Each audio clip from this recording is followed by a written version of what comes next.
An emergency command was given, and the German pilots grabbed their helmets and goggles and rushed to their aircraft. Unteroffizier Heinz Orlowski fastened his parachute and hurled himself aboard White 1.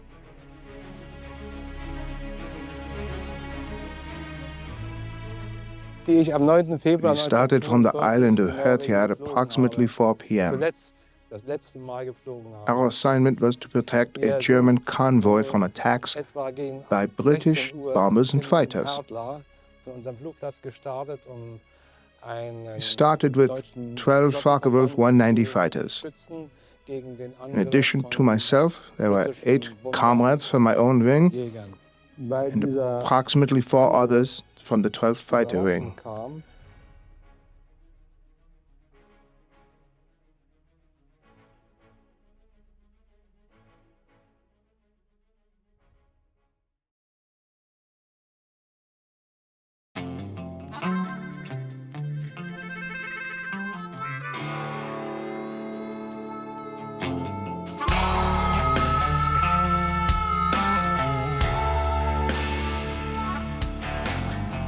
When I heard that Heinz was going to come over and see his airplane, I thought that it's going to preserve a piece of history that could very easily be forgotten. And of course, over the years, I've seen him every year, and he has mellowed. And but the first time I asked him if he would come over and look at his airplane, he said no.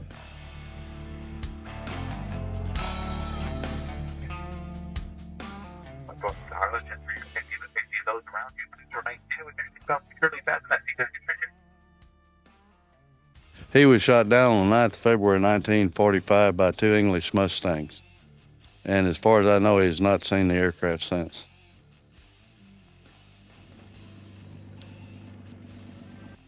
But at the time we started the project, there were only 5 Focke Wulfs, radial engine Focke Wulfs left in the world. This, to me, is incredible, considering that there were over 20,000 Focke Wulfs built. And this was the first-line fighter for Germany. Being a historian, I'm interested in how people felt and what actually happened. I feel like that the Germans are very afraid to save or preserve anything from World War II. It's very hard for a German to talk about the war because the German soldier, the German pilot like Orlowski, wasn't involved in the politics. They were young, they were 18, they were told that their country needed them. They fought very hard for their country. They lost.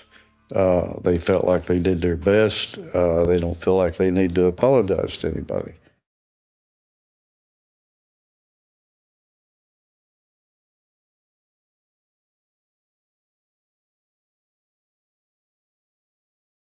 Vor einem Jahr habe ich versprochen, dass ich nach hier komme. Was? Ja.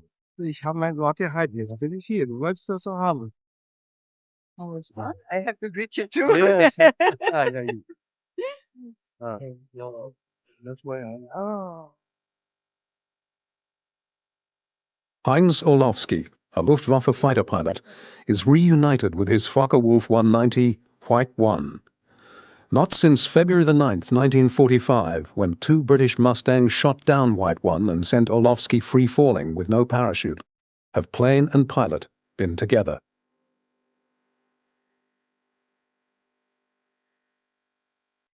Today, nearly 50 years later, they find themselves together in a small South Texas town, deep in the heart of the Rio Grande Valley, a place where thousands of acres of land are planted each year, and where some aviators make their living crop dusting.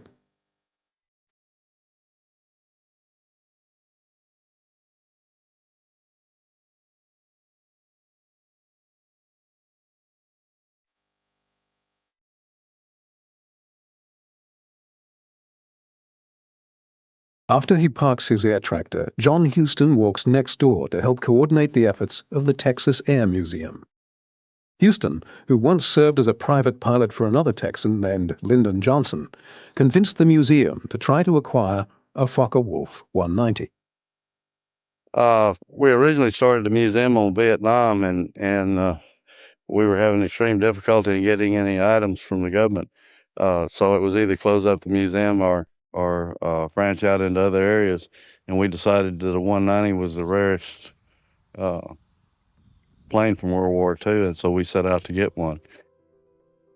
The museum discovered that the Norwegian government had in its possession 3 recently recovered FW-190s. A deal was struck, and the museum agreed to restore all of the aircraft and keep White 1 in Texas. Planes were flown over in a Norwegian C-130, and they started arriving in '86, and we're restoring 4 aircraft. Restoration of the plane involved extensive research, and soon it was uncovered that White 1's last pilot was still living in Berlin. We found out that he was living in Berlin, found someone that could speak German, and got a Berlin phone book, and about the 3rd call, they got one of Orlowski's relatives. In 1988, I went to Linköping, Sweden, to the museum there, and called Heinz and told him that I wanted to come to Berlin and talk to him. And he asked me when I would be in Berlin, and I told him the next morning. And he said, well, you can come at 2 o'clock and you can stay until 3. And so I arrived at 2 o'clock, and we sat and we talked, and he looked up when it was 3 o'clock and he said, would you like to stay till it's 4? And I said yes. And at 4 o'clock he said, would you like to have supper? And so that's how we met and got acquainted.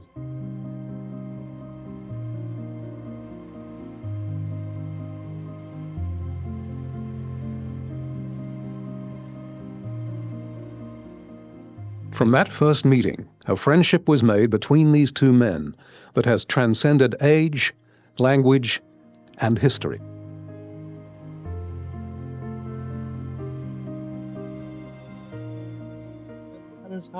The story of Heinz Orlowski and his aircraft White 1 provides a special look into a young pilot's journey through the war, piloting the Luftwaffe's most advanced fighter aircraft. Both the aircraft and pilot entered the war at the height of Hitler's conquest and exited together after being dramatically separated in the sky, defending a dying cause. An diesem Ding bin ich bald hängen geblieben und dann lebte ich heute nicht mehr. Das ist eine Brechkupplung.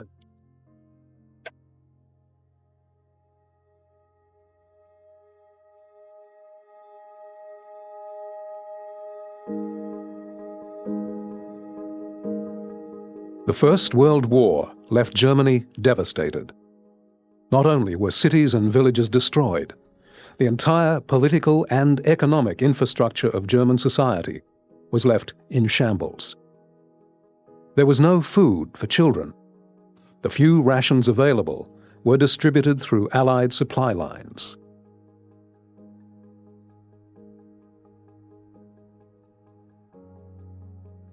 These bitter realities left lasting impressions in the minds of Germany's children.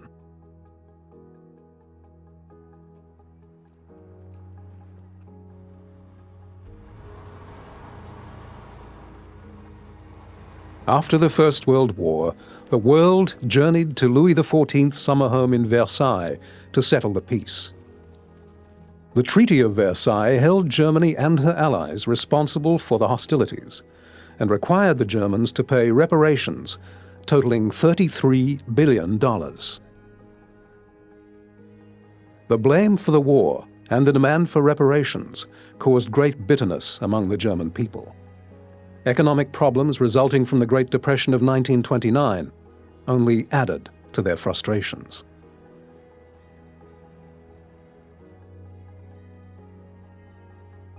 This was the world as Heinz Orlowski knew it. His father had fought in the First World War, and as a young man, Heinz learned firsthand of the great divide Germany experienced between the wars, a time of uncertainty and defiance. This would change after Adolf Hitler came into power. Under Hitler's leadership, Germany would return to the glory he felt she deserved by becoming a great military power. German society was systematically mobilized to an unprecedented degree. The creation of Hitler's Luftwaffe was the crowning pinnacle of this achievement. As early as 1935, Hitler had begun to defy the Treaty of Versailles by building an air fleet capable of, as he once proclaimed, putting a steel roof over Germany and darkening out the sun. Calculated factory output of military aircraft increased, and by the eve of the war, Hitler commanded a fleet of over 4,000 all-metal combat aircraft.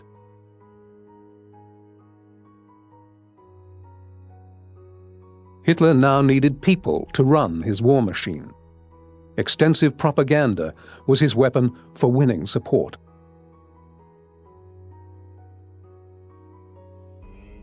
These young boys would soon become young men.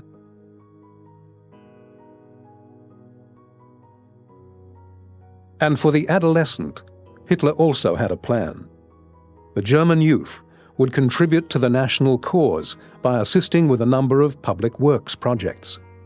Roads needed to be repaired, ditches needed to be dug, and fences needed to be built.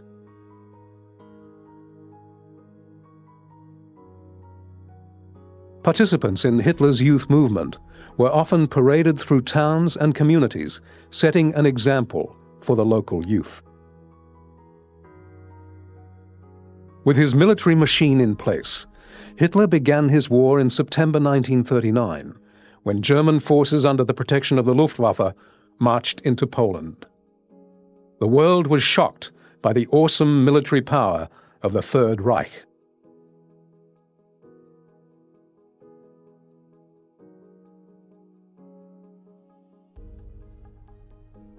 Honoring diplomatic agreements, France and Great Britain declared war on Germany, and the Second World War began.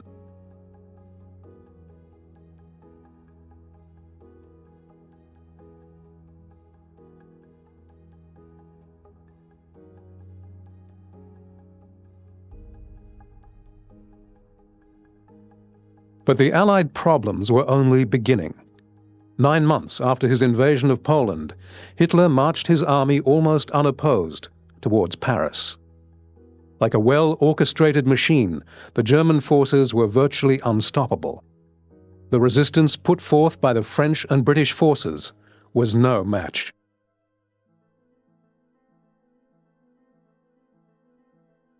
Upon receiving news that the French had decided to concede instead of risking the destruction of Paris, Hitler was so thrilled he could barely contain himself.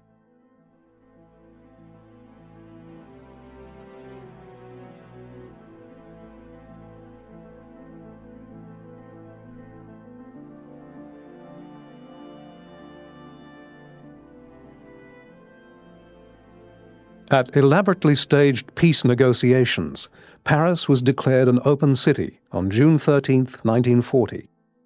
And 3 days later, the Germans arrived in the French capital.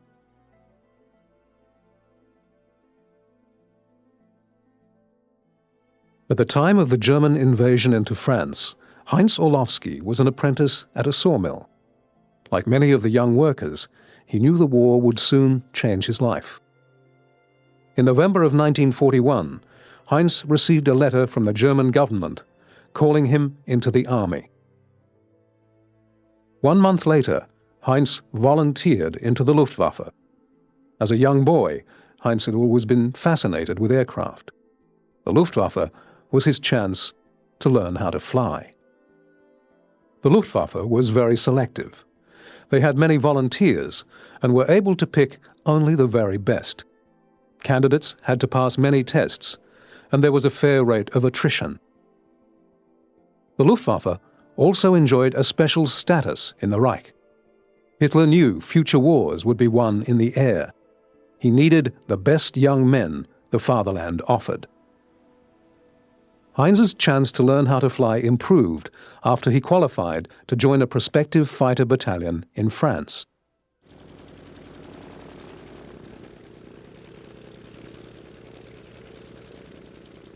About the time Heinz was becoming a new fighter pilot, the Luftwaffe was also getting a new fighter aircraft, the Focke Wulf 190.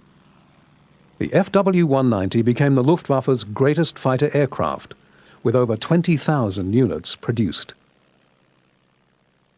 The famous German aircraft designer Kurt Tank was responsible for the FW-190. Tank's task involved designing an aircraft that could use the readily available radial engine in a fighter aircraft to serve as a backup to the renowned Me-109. There were a few pre-war fighter aircraft designed with a radial engine. The United States Navy favored a Pratt & Whitney radial engine because it was more reliable and took up less space on an aircraft carrier. In the early 1930s, a number of these American engines made their way to Germany, and eventually BMW obtained permission to manufacture the radial engine. Tank brilliantly designed a metal cowl with modern safety features, and by early 1939, the jigs and tools were in place for mass production of the FW-190. The Germans saw the advantage of using subcontractors, each one responsible for turning out large numbers of specific parts. Parts for the FW-190 came from at least 24 different places of production.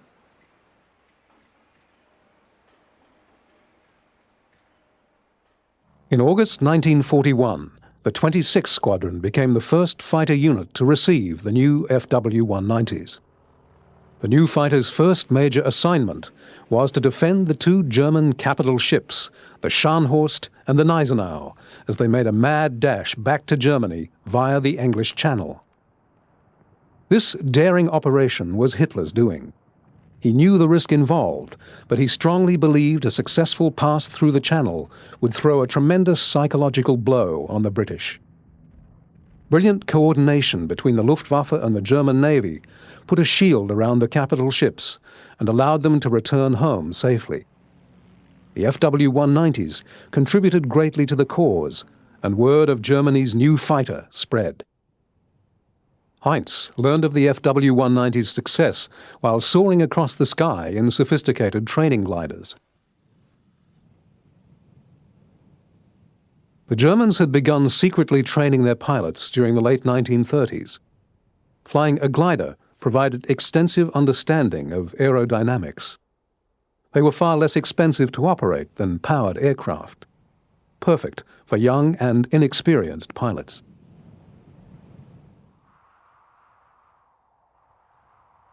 By March of 1943, Heinz had logged over 81 takeoffs in a variety of different gliders. After he received his glider pilot certificate, he was transferred to East Prussia for further flight training.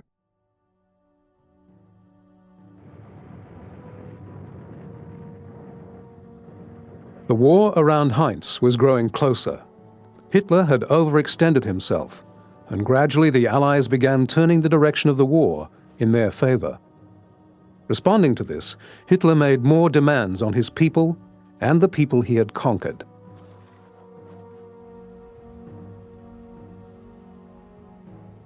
As Heinz traveled across his country, he witnessed the peculiar situation German society was experiencing. Troops moved rapidly in and out of cities, and security became an integral part of daily life. Even more disheartening was the great exodus from the cities. As Allied bombers began pinpointing areas throughout Germany, massive evacuations were ordered, and those told to leave their homes had no choice but to do so.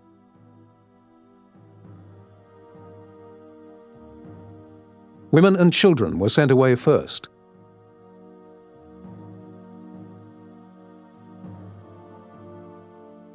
For many Germans, the war was not as promised.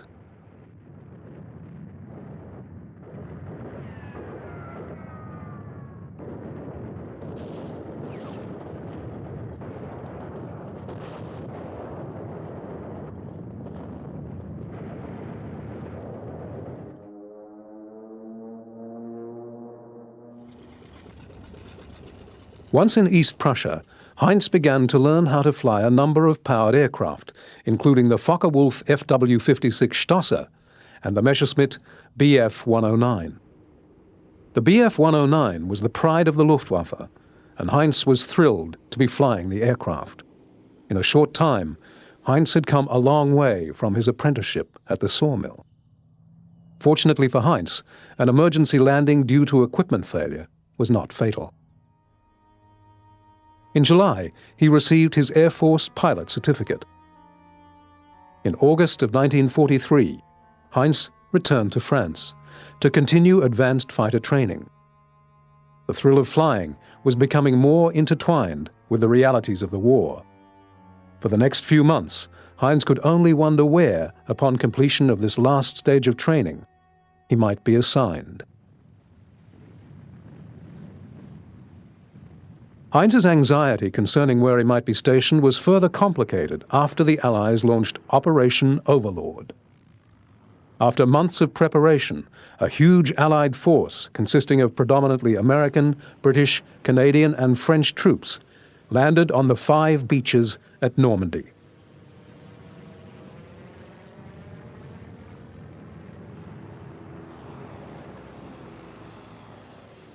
The Allied landing was supported by bombers and fighters, which vigorously attacked enemy positions and supply lines.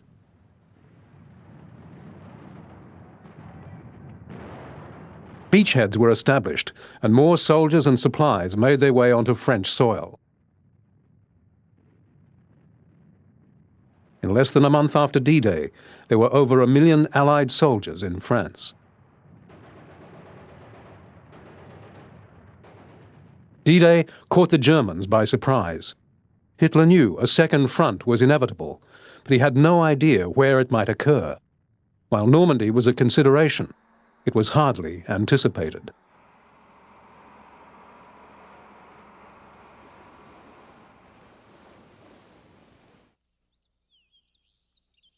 Less than a month after the D-Day invasion, Heinz Orlowski was sent to Finland and assigned to the 5th Fighter Squadron known as the Ice Hunters. Much like what was happening in the West, Hitler's Eastern campaign was also in desperate need of fighter pilots. The Russians' push toward Berlin had left the ill-supplied German army with no choice but to pull back. During this retreat, supplies and soldiers made the journey across Finland and boarded ships to bring them south. Heinz's squadron was responsible for providing protection for the retreating German forces. On September 2, 1944, Heinz flew his first FW-190. 3 weeks later, one day before his 21st birthday, Heinz Orlowski experienced his first alarm takeoff in a confrontation against Russian fighters and bombers. The German conflict with Russia was complicated by the fact that the Russian fighter aircraft outnumbered the Germans 12-1. Heinz's squadron was forced to conduct around-the-clock sorties. This was difficult for Heinz because there was no time for the experienced pilots to offer advice. Instead, he had to learn by doing. By November 1, 1944, Heinz had flown in 20 combat flights. Heinz was then transferred to the newly organized 9th Squadron of the Ice Hunters in Norway.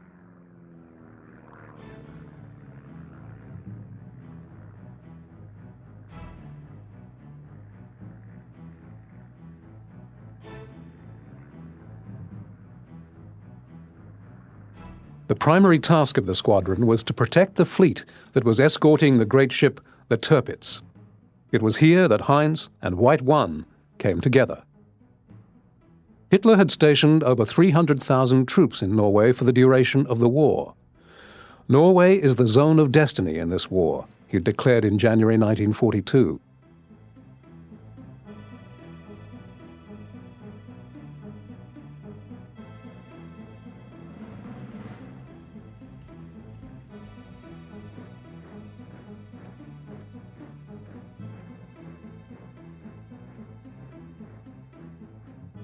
With little regard to the welfare of the Norwegians, Hitler had tried to establish the foundations for his northern empire.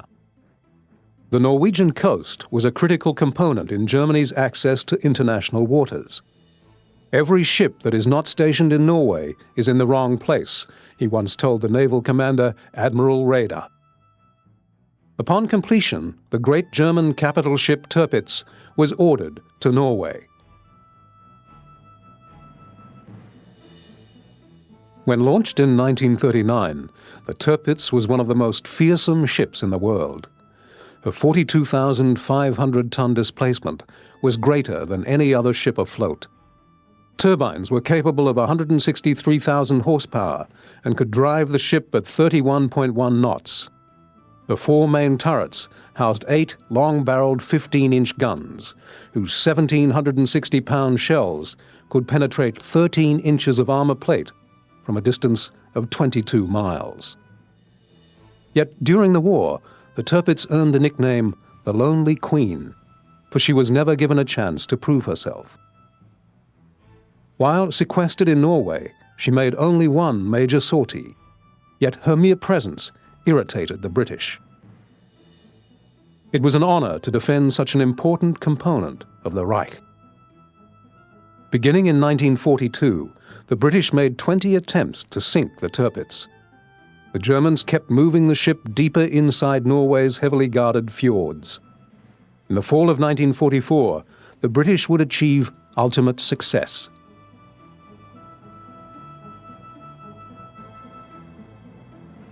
Before dawn on November 12, 1944, the Tirpitz and her crew lay hidden along the Norwegian coast. Only a few miles away, Heinz Orlowski was awake with his squadron waiting. Less than an hour away, flying in ideal weather conditions, were 31 British Lancasters heading directly for the Tirpitz. The British bombers had flown all night, and by dawn they were over Norway. Heinz's squadron had been alerted to reports of enemy aircraft heading their way. There was nothing to do but wait until the bombers were sighted.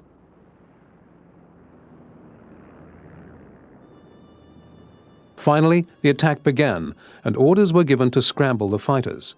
But the order came too late, for by the time Heinz's squadron reached the Tirpitz, 2 Lancasters had already successfully dropped special tallboy bombs capable of penetrating the ship's armor. Heinz and White One could do nothing but watch the Tirpitz burn and then disappear.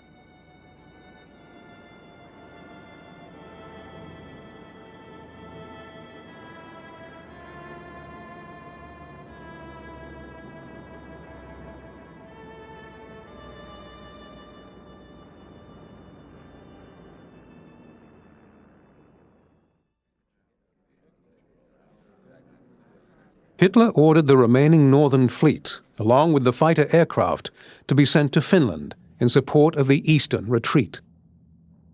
The movement of the German fleet along the Norwegian coast provided the RAF with opportunities to attack the remaining ships.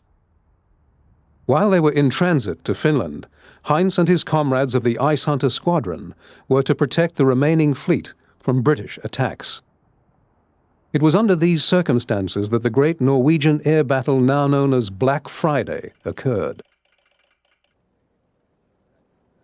Early morning on February 9, 1945, the Germans learned that the British had sent 2 Beaufighters on a reconnaissance mission over Norway. The 2 Beaufighters found a number of merchant vessels, minesweepers, and the destroyer Z-33. The navigators quickly sent their findings to operations.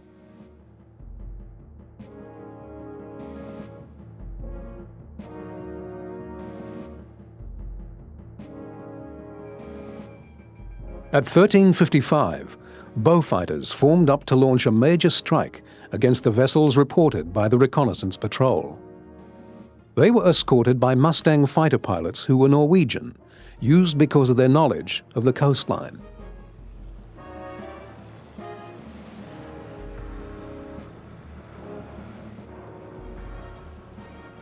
At the Herdla airport, Heinz Orlowski waited anxiously with his comrades of the 5th Squadron for the impending British strike. They'd seen the 2 British reconnaissance planes and knew that they'd been identified, located, and that the Royal Air Force was probably on the way.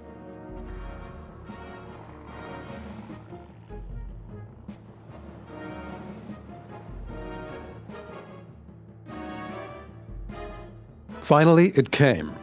An emergency command was given, and the German pilots grabbed their helmets and goggles and rushed to their aircraft. Unteroffizier Heinz Orlowski fastened his parachute and hurled himself aboard White 1.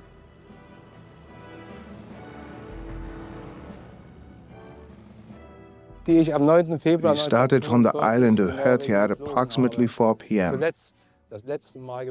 Our assignment was to protect a German convoy from attacks by British bombers and fighters.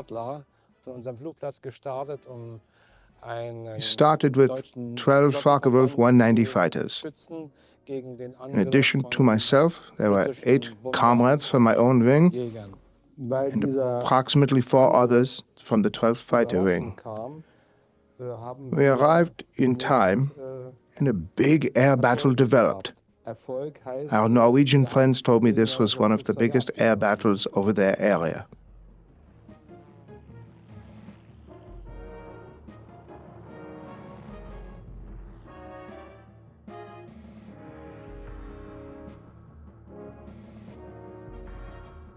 A Norwegian schoolteacher who had sensed an air raid and sent her students home early remembered hearing an unusually deep boom from the southwest. The Norwegians were used to the roar of planes, but this was different, and it grew stronger. The planes were sighted, and the ships opened fire at once. The British had hoped for a surprise attack, but this time Heinz and his comrades knew they were coming. The German fighters were spotted on the horizon, and the fight intensified as each pilot fought for survival. Ich bin von dem großen Verband abgekommen. I strayed from the main air battle and headed in a southerly direction while giving chase to a Beaufighter. Heinz pursued the Beaufighter, and after a dramatic chase, he sent the bomber into the mountains. 2 Mustangs, too late to help the bomber, gave chase after Heinz. At this point, my fight for survival began in earnest, by myself against the Mustangs.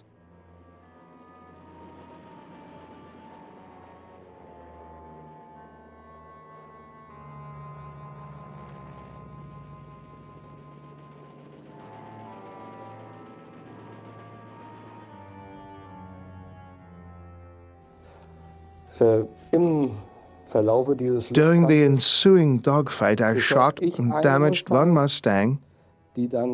While I was looking to see if it was hit or not, another one hit me. I never saw the fire, but I could smell the smoke. And I heard the explosion. Cautiously, so I wouldn't get shot again, I pulled my airplane up as far as I could.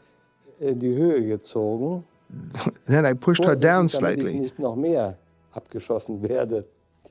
disengaged the canopy, unstrapped myself, and was pulled upwards out of it. The headwind was so strong that I was unable to move my hand to release the parachute.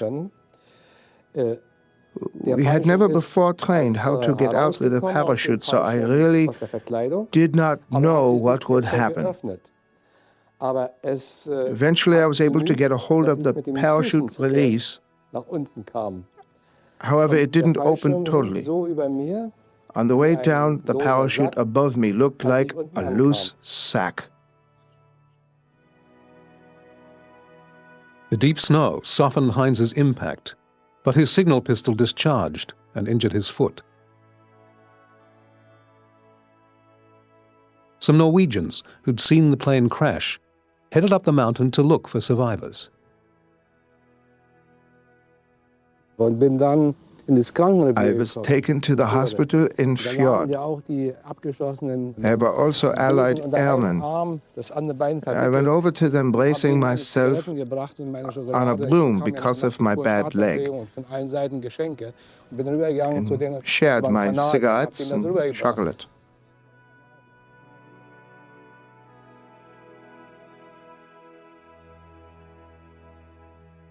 The war was over for Heinz, and in only a few more months, the war was over for everybody. The announcement of Germany's surrender came on May 8. Like most German Luftwaffe personnel, Heinz Orlowski was forbidden to serve in the military and forbidden to fly. He was 22 years old and out of work.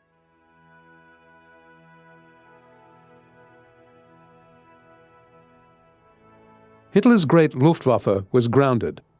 Never again would the sound of bomber and fighter engines of the Third Reich fill the European skies. Many of the German aircraft were either destroyed or booby-trapped by the Germans.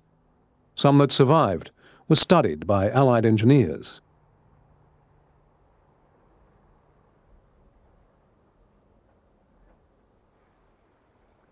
Others ended up like White One, cold and in pieces, spread across a Norwegian mountain, waiting for someone to put her back together.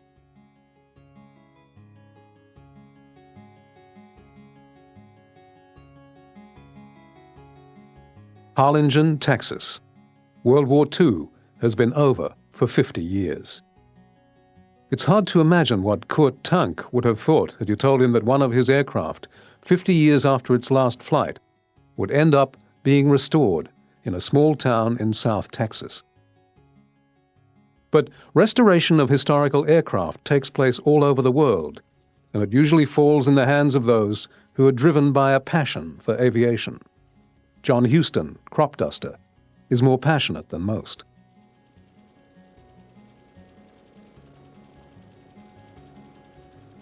Houston and the many volunteers at the Texas Air Museum were diligent in their efforts to secure a Focke Wulf 190.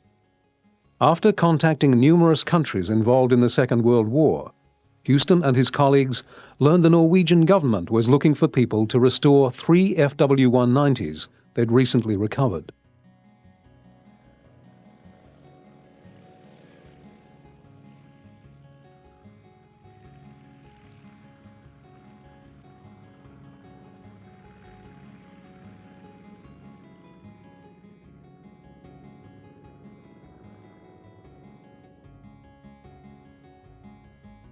It was a perfect agreement, for Houston and his colleagues were capable of undertaking the restoration, and the Norwegians were willing to reward them for their efforts.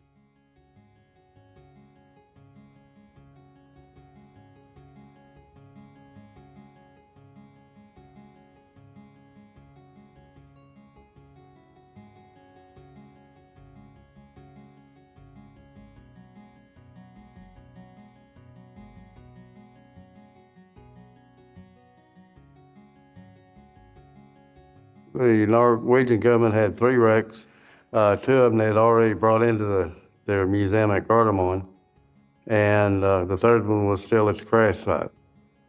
And it was determined that we could rebuild, restore 2 of the Focke Wulf 190s, and 1 would go back to Norway. And later on, they found some more wreckage, and they gave that to us. Which built the collection up to 4 aircraft. The planes were in poor condition. First of all, it had crashed and was basically broken into 4 pieces, broke basically in the cockpit area. And it was brought into the museum in 1985, so it laid out on the battlefield from 1945 till 1985. And one of the things that happened that we didn't realize was that the Germans, up until the last 2 weeks of the war, had recovery teams that went out and took parts that they needed to supply the other aircraft.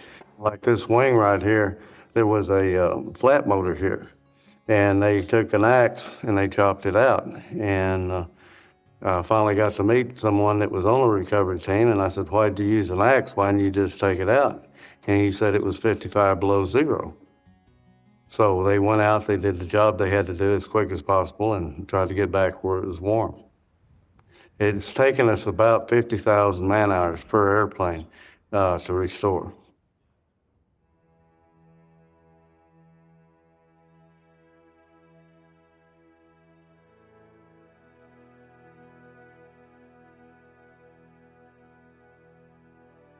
With White 1 restored and safely tucked away in a hangar, all that remained was an historic pilot-plane reunion.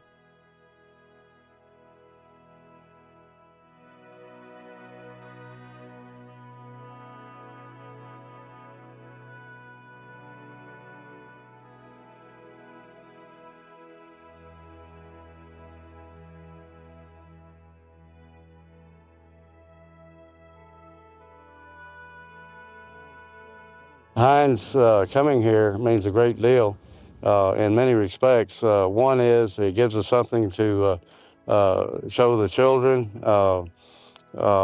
It's created better relationships. I think that he has a lot better feeling towards Americans now, and we hope that this story will help give Heinz a better picture. Sich ein großer Wunsch erfüllt. One of my biggest wishes has been fulfilled. For many years, I have tried to be united with my airplane. I have waited much too long. That is why I had to travel by commercial airplane all the way to Texas. What am I feeling? I'm deeply touched. It is a strange feeling. A piece of technology and a human being meet after 49 years. Originally viewed as a backup fighter, the Focke Wulf 190 became the Luftwaffe's premier fighter aircraft. Her speed, maneuverability, and heavy armor left her revered by pilots on both sides of the war. Today, White 1 is one of the few remaining FW-190s and is the only aircraft to be reunited with her old pilot. When he was separated in the sky from White 1, Heinz Orlowski never dreamed he would see his plane again. But thanks to the efforts of many, the two shared a more appropriate farewell.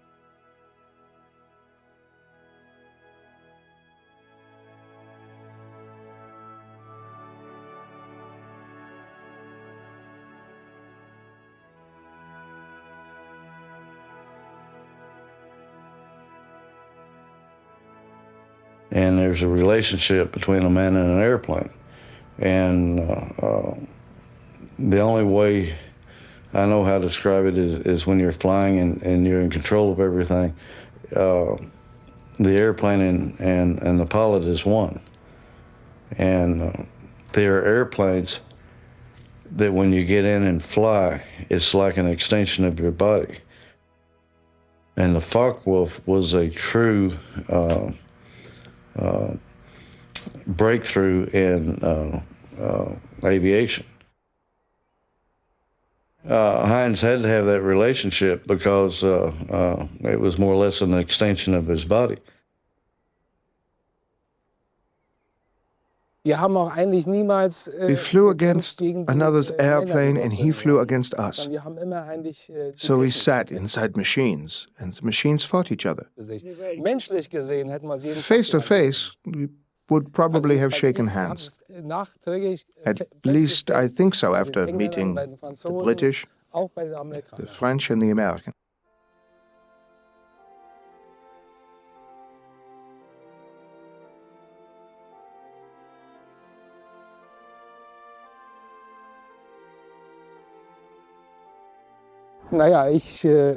After the war was over, I tried to foster understanding between our former enemies and ourselves. I did this because I knew that they felt exactly the same way.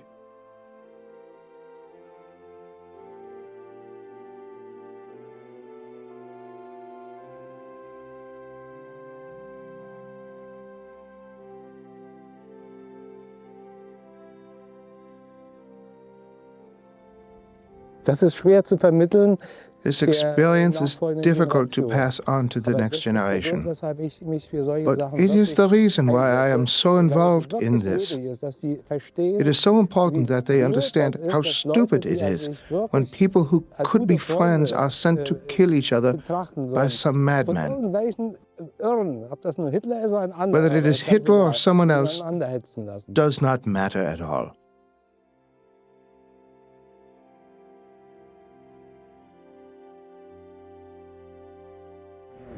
Well, to me, there was a lot of apprehension when he first got here and not knowing what to expect. But when he sat down in the airplane, you could see his mind drift back in time. And that to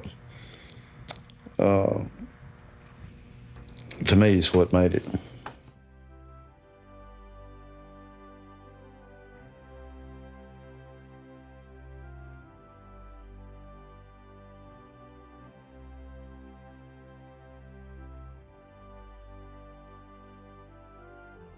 Und wenn man hier sitzt, dann denkt man, Both of us are worse for the wear, but we have survived the war. was erlebt hat. Ich denke And as I sit here, den sinnlosen I recall those days and remember. deutschen Kameraden. I remember the senseless deaths of German comrades, Von vielen Engländern, but also the Kanadiern, British, Australiern. Canadian, and Australian soldiers Nicht das Glück hatten, who were not as fortunate to survive den Krieg zu the überleben. war as I have.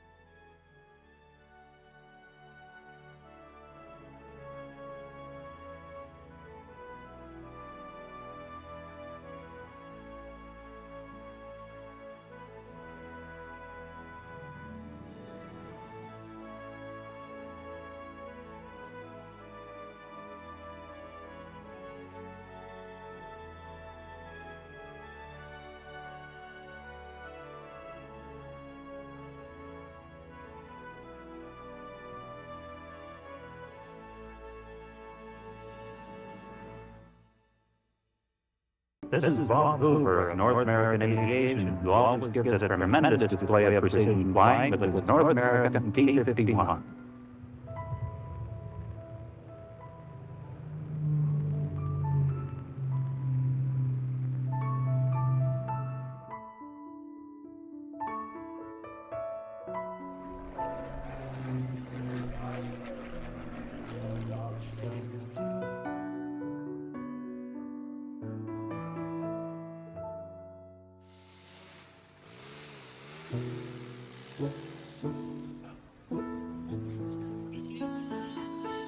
Bob Hoover. He used to be a test pilot, one of the best. Today, he's manager of customer relations for North American's Los Angeles division, and he's the man who demonstrates this plane. I never felt that I was any better than any other pilot. I just felt this is what I want to do, and I want to do it to the best of my ability.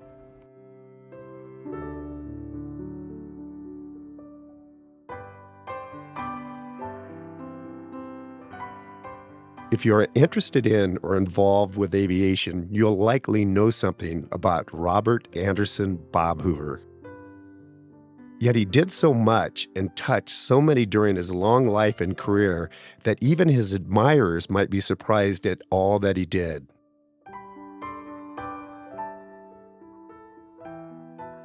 On the other hand, if you're not familiar with the history and evolution of American aviation, there really is no quick way to describe the true American hero, the authentic national treasure known as Bob Hoover. My name is Sean D. Tucker.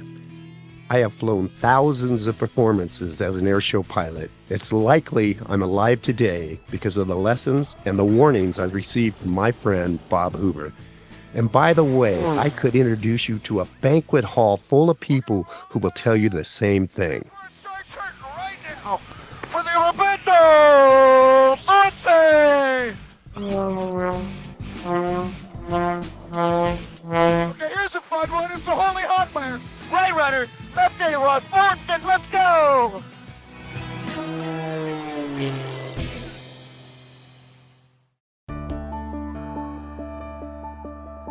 the immortal aviation pioneer, Medal of Honor recipient, and Air Force General Jimmy Doolittle once called Bob the greatest stick and rudder man that ever lived. I don't know, but I'd take Jimmy's word for it. Bob was certainly the best I ever saw.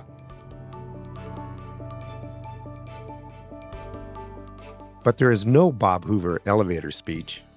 I can't tell you he was the first pilot to solo across an ocean nonstop, or a combat fighter ace. He wasn't the first pilot to exceed the speed of sound, or to walk on the moon. But I can tell you that Bob Hoover had the complete respect and admiration of the pilots who did those things.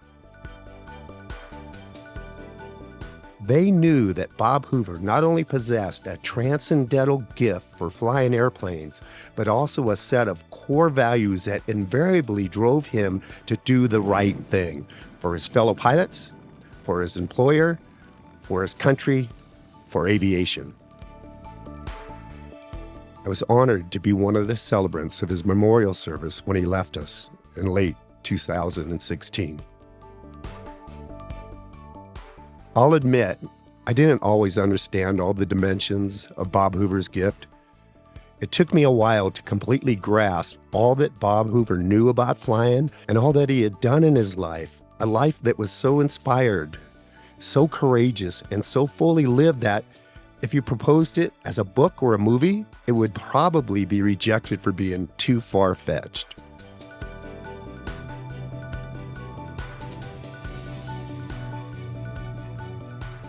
But I can assure you that Bob's life and Bob's gift were real. They were as real as it gets.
It was during the Depression era, of course, when I grew up, and my father had to work at 2 jobs in order to put food on the table. As soon as I was old enough, I had to start earning my own money just for lunches and at school and any spending money I wanted. And when I got to 16, I got a job in a grocery store on Saturdays, and as a result, I earned $2 a day. And if I got any tip for carrying out groceries, that would be another 15 or 20 cents. And I was so enthused about aviation, I'd been building model airplanes, and even some that you could fly with a rubber band. And when an airplane would fly over, I'd run outside and look at it. It wouldn't be very often, but it was a big thrill to me to see an airplane fly.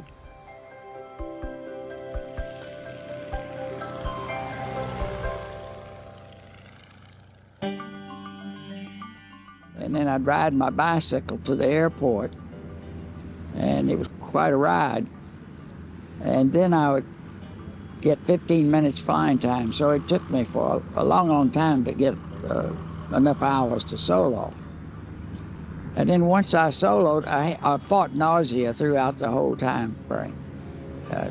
Just absolutely sick every time I'd get in the air. So I had to overcome that. but I kept pushing myself right into the threshold of nausea every flight, and I keep doing it until I got over it, and then I went to something else.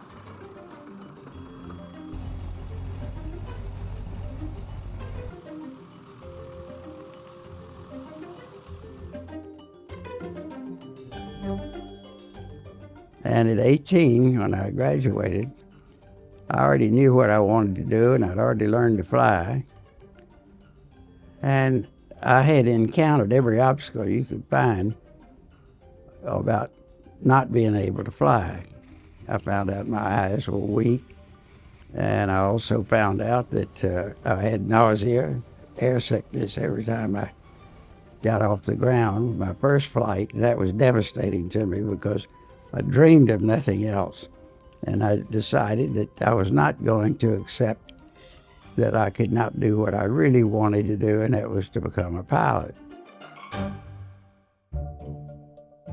I was not going to accept that I could not do what I really wanted to do. Time and time again, throughout his life, Bob's resolve to speak and act according to his own conviction put him at odds with authority and often in very real physical danger. At the same time, that determination had everything to do with his greatness as an aviator and an American.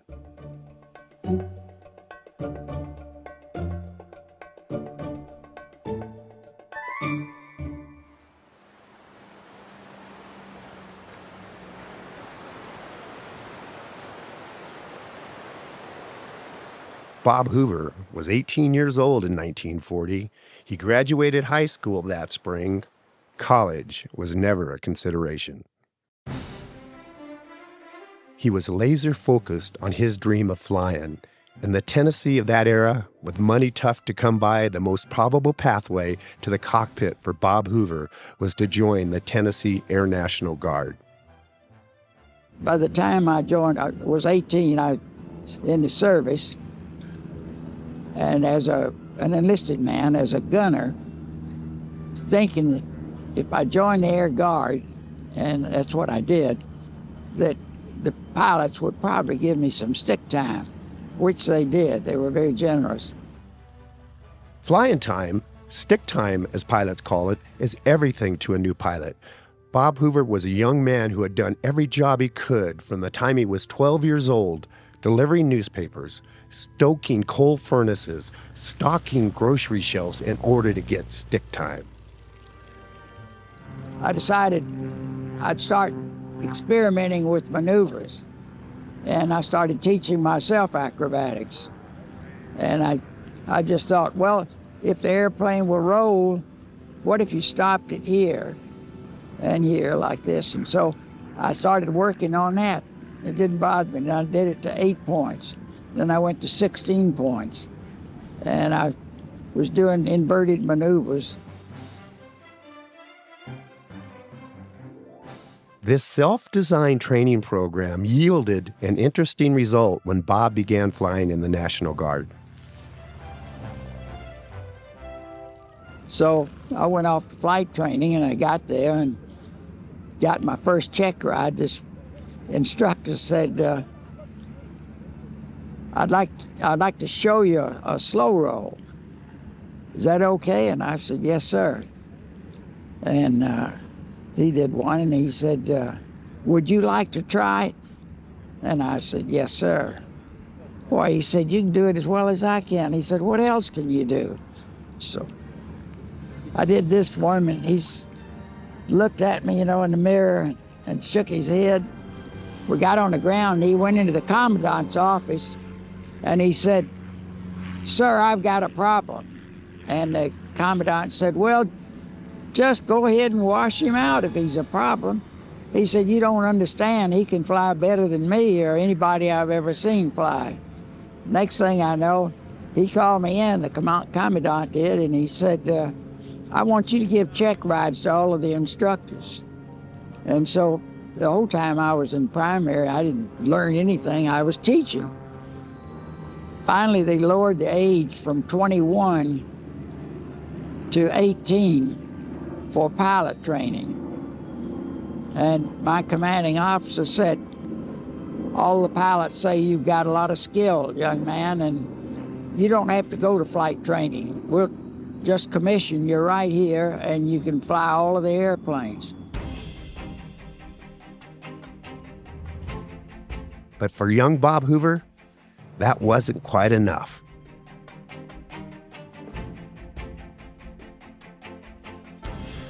I think we've got storm clouds over Europe and I believe someday we're going to be in a conflict of war, and if we are, I want to be out there fighting, and if I accept the commission here, I'll have an O in my wing shield, and that means observation pilot, and you cannot fly combat.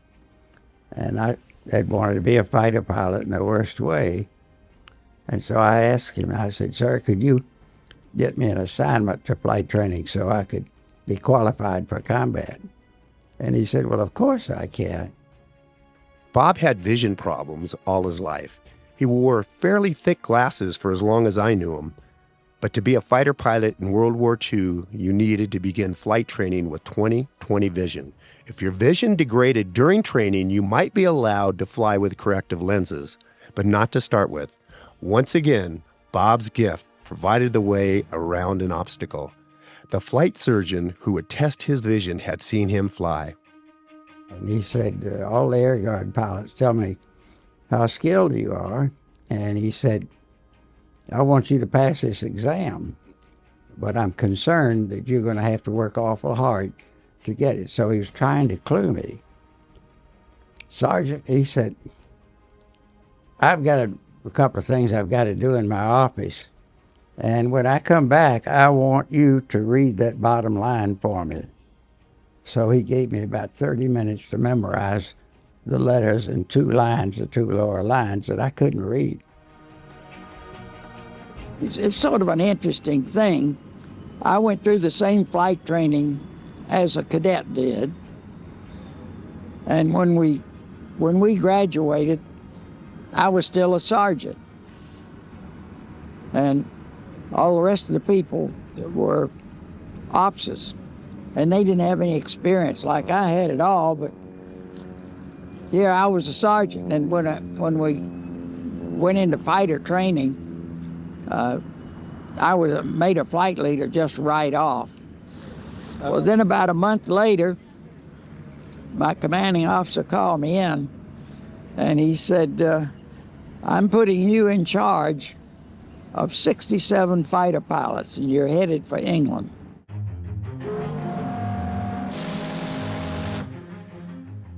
Now his country needed defending, and he had managed to become a trainer of trainers. He could barely contain himself.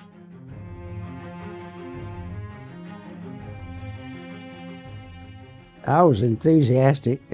I had high ideals and expectations because I had learned a lot of things about aviation that other people had not had an opportunity to do.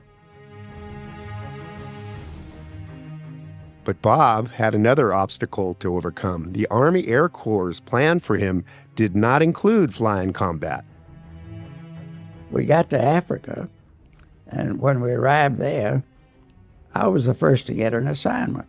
And boy, I was just anxious to go.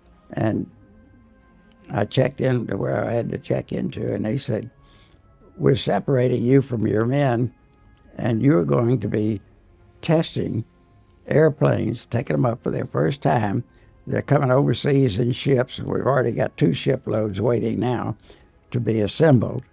And when they get them assembled, you're going to fly them around and check them out until they're ready to go to combat. I said, boy, I wanted to go to combat.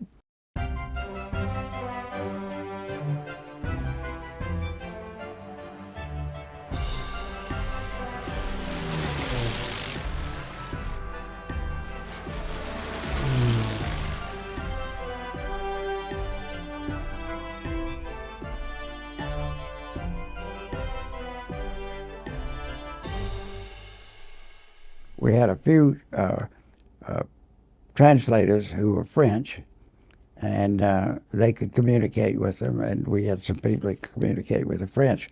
Well, that's a hell of a way to build an airplane. And they assembled these airplanes, and I tell you, it was death-defying. Every time I flew, there'd be something wrong drastically, and I'd have to fly the same airplane sometimes 6 or 8 times to get rid of all the squawks to make sure that it was ready to go into combat. That was with P-40s and P-39s.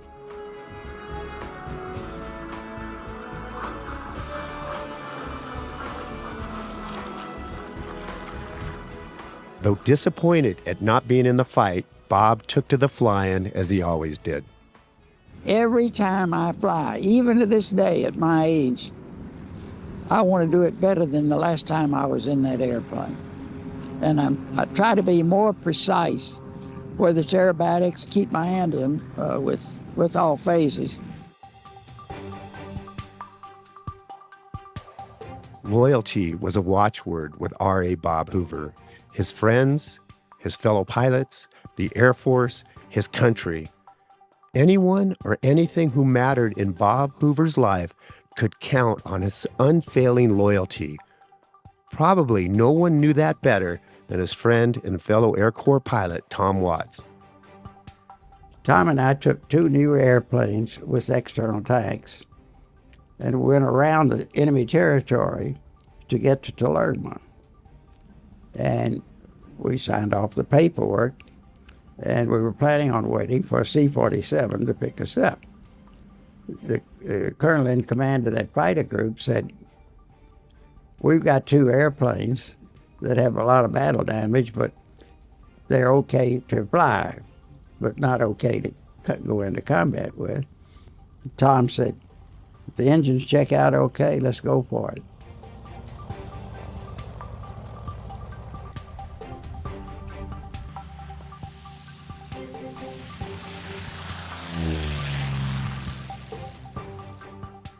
But Tom's airplane quickly developed a problem. "Bob, I've got a rough engine." I looked over, I could see little puffs of black coming out of his exhaust stacks. And I said, "Tom, do you see that little plateau over there on the top of that mountain?" And he said, "Yes." I said, "That's the only chance you've got." I said, "Or else you'll bail out and we'd never find you in these mountains."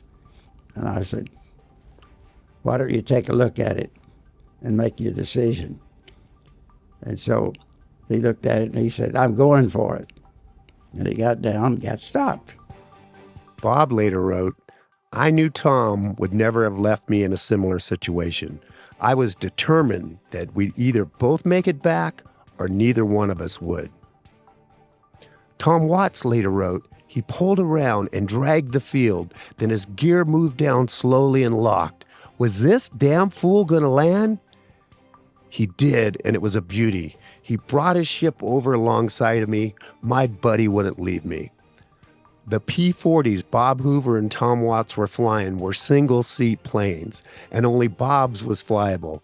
Bob somehow flew both of them home with an open canopy.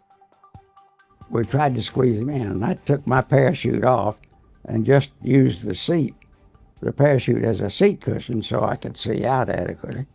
And he put his feet down in here like this on the sides of the seat, and then leaned over, and this much of his head over here, this much, was sticking out in the wind. You couldn't close the canopy. And my face was against the gun sight. Well, I took off, and I decided we couldn't get above 140 knots because he's going to be in the wind with his face. And he had his eyes protected and his little leather helmet on. And we were looking good on the field for making it. But it was a miserable experience for, I suppose 2 hours. My face pressed against the gun sight, and his mouth was torn back through the corners of his lips here from the wind catching his mouth when he'd try to say something. And we got there, and it was almost dark. I said, "I've got a mayday," and explained the situation to the controller. And And we went in and they cleared the field because I didn't know if I was going to be able to land it because I was slid down in the seat too, and I didn't know if I had enough room to pull the stick or if I could see well enough. And I was really planted against that head, that gun sight. And we got on the ground and taxied in okay. And I looked at his face, and boy, I couldn't believe it. And he said, "Look at yours when you get a chance." I was black and blue from that gun sight on the side of my face. Well, he was black and blue the next day, and we were two happy clowns. But that, to me, was the most outstanding thing that I did in World War II.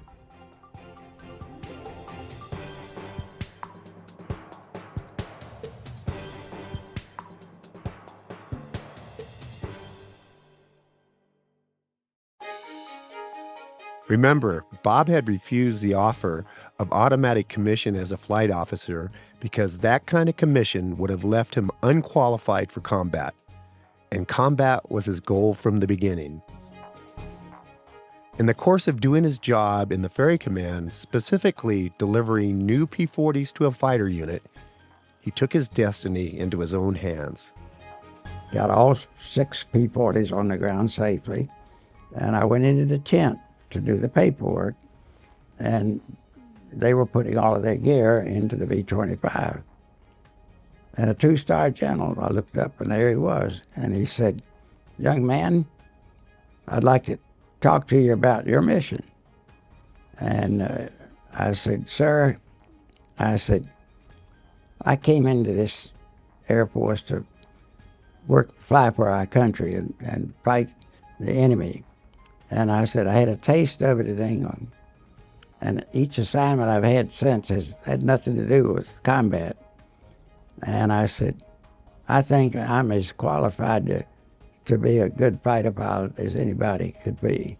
I said, "I can hit the target consecutively, right side up or inverted." And I said, "I can hit a target out of 4 consecutive loops. And that means every loop has to be perfectly round to be in position to fire in the target each time you come through." And it's very difficult. Most people do loops and they're sort of L-shaped. You move out. And he listened to me and he said, "Young man," he said, "that's a hell of a story." He said, "If you can really fly that well." And I said, "Well, sir, you could contact Colonel McNichol because he's watched me do these demonstrations I do." And I said, he told me if I could ever get a transfer that he'd make me a flight leader if I could get an appointment to his outfit. He's in the 52nd Fighter Group. He commands it. He said, "Son, you'll have your orders within 2 weeks." But things weren't quite that simple. Perhaps they never are. But then again, this is Bob Hoover we are talking about. Nothing happened. Weeks went by. Nothing happened. And I was getting other assignments, and I was just down in the dumps in the worst way. And finally this sergeant called me, and he was a clerk for this Colonel Epwright, whom I reported to as head of Ferry Command. He said, "Mr. Hoover, your orders have been on the colonel's desk since you went on that trip to Sicily." And he said, "I asked the colonel when he was going to tell you about it. And he said, I'm not going to tell him about it. I'm not going to let him transfer. I'm going to keep him right here." I picked up the phone and I called the colonel. And I said, "Colonel, I just had a phone call from headquarters, fibbing." And I said, "They wanted to know why I hadn't reported for duty in Sicily." And he said, "Because I'm damn well not going to let you go." He said, I cannot operate this thing without you." And I said, "Well, sir, I'm really disappointed you feel that way." And he said, "Well, you've got to get that in your head that you're not going to be able to get transferred." And so I said, "Well, thank you, sir." And my next flight was to Palermo, Sicily with Spitfires to the 52nd Fighter Group. Yep, you guessed it.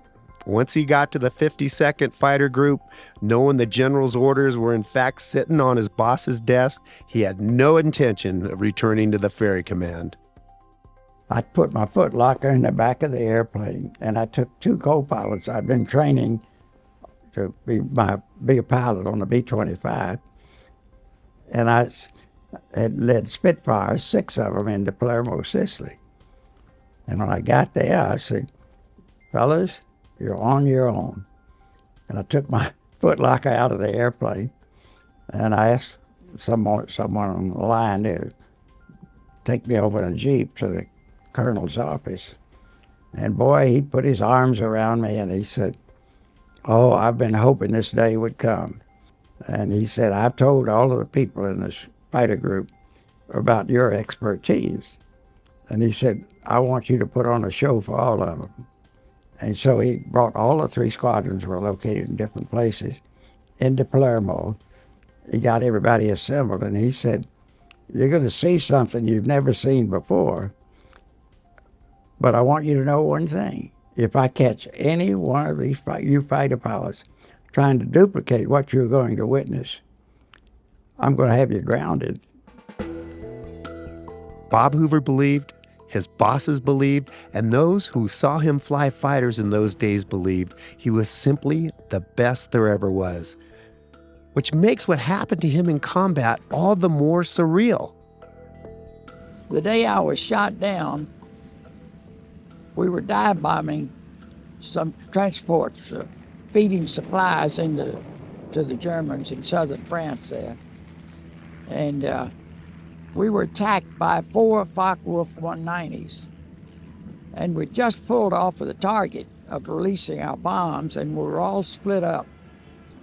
I pulled out of a break like this, and I was up about almost 90 degrees, and I saw this Focke Wulf out here, and I just ignored him. About that time,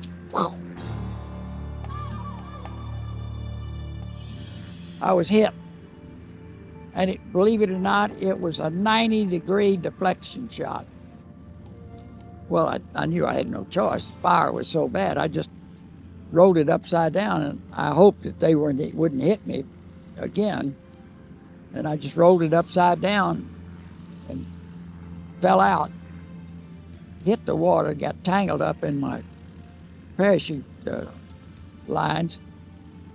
And then I sat there in the water, and I had shrapnel that came all through the bottom of the airplane. And I was in the water all afternoon, and a German Corvette was searching for 2 of their pilots that had gone down, and they found me.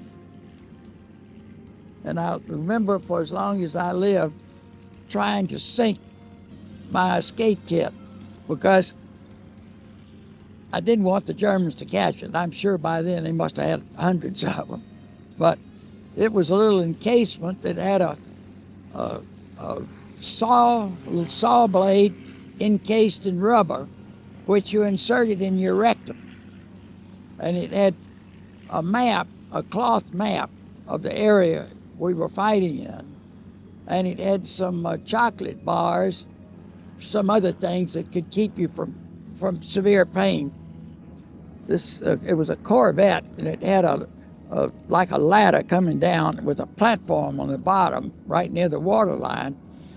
So finally they had a long pole with a hook on it, and they hooked me and pulled me onto that platform.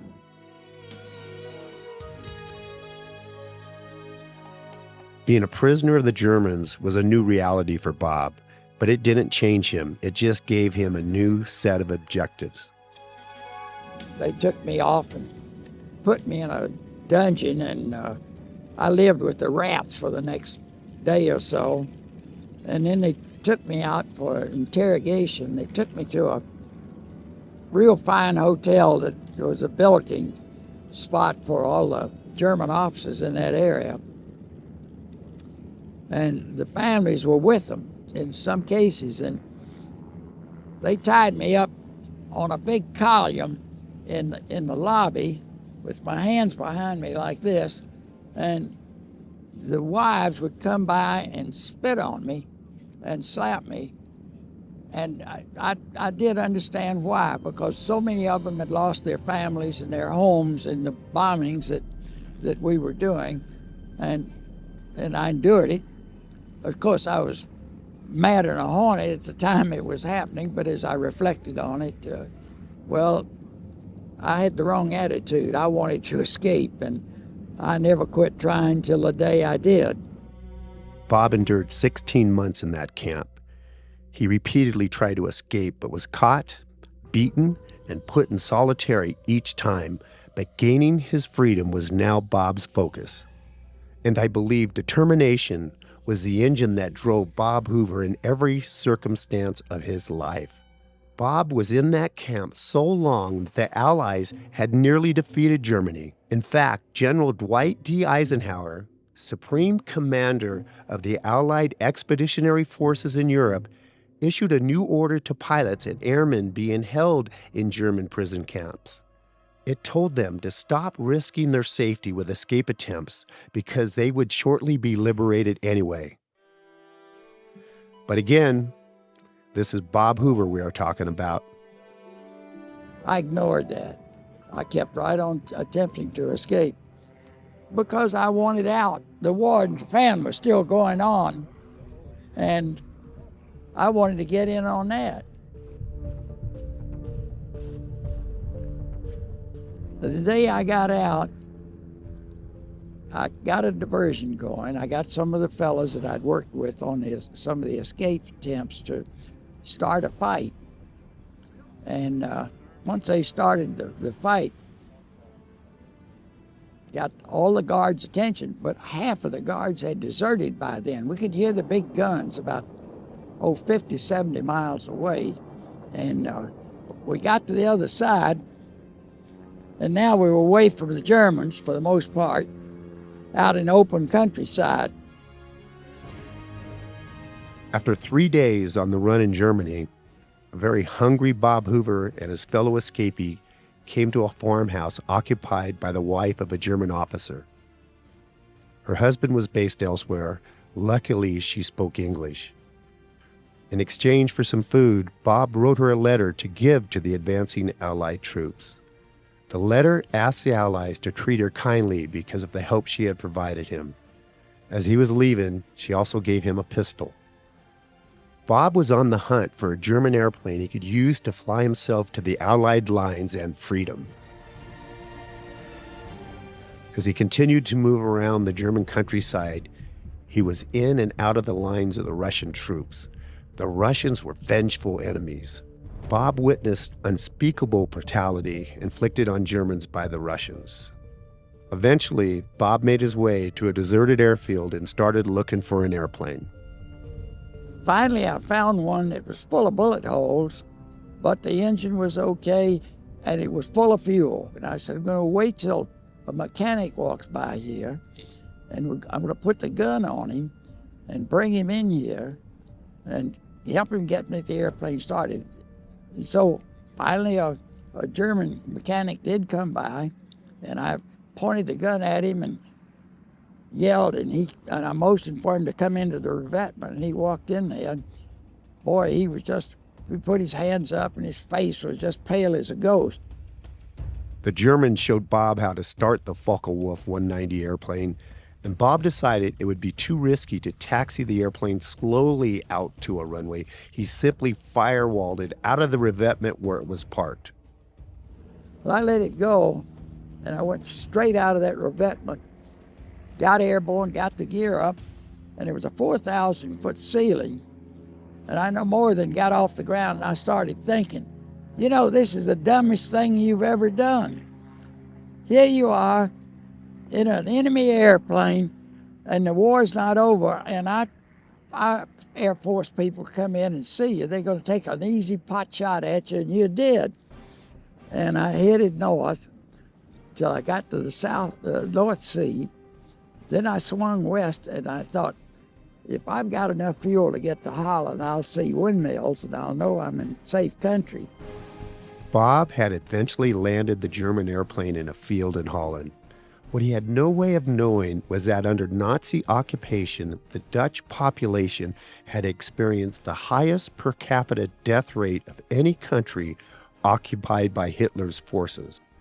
Now that they had been liberated, the local population was not likely to warmly welcome a pilot who had emerged from a German airplane.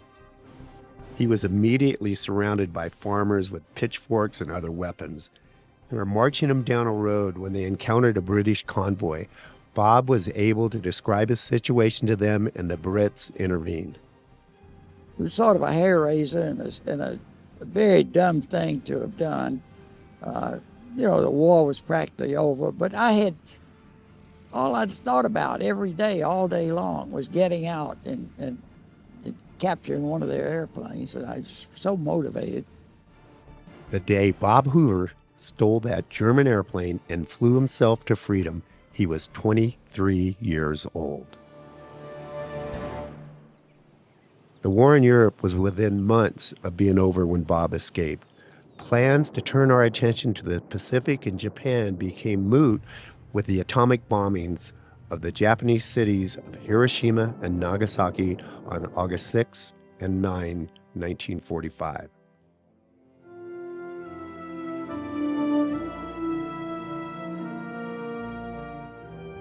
After getting home, Bob wrote, "I'd spent nearly 2.5 years overseas. It was an experience I'll never forget.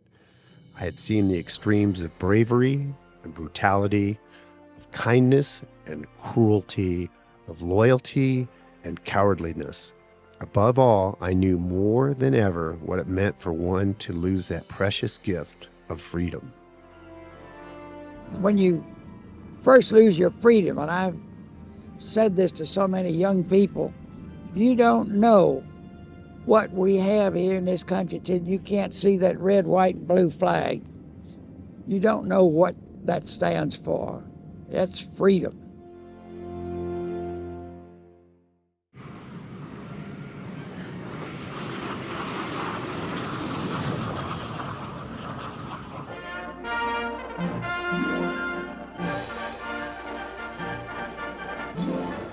Air Force films of the Army's newest fighting plane, the jet-propelled P-80 Shooting Star. The P-80 is believed to be the fastest fighter in existence. The secret of its spectacular speed lies in the new knife-edged wing and its powerful kerosene-burning jet engine. World War II was the dawn of the jet age. Few inventions have done more to shrink the geographic and cultural distances between peoples than the jet engine.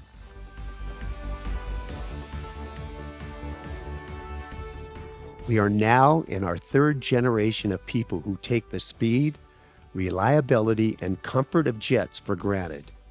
In part, we can thank Bob Hoover for that.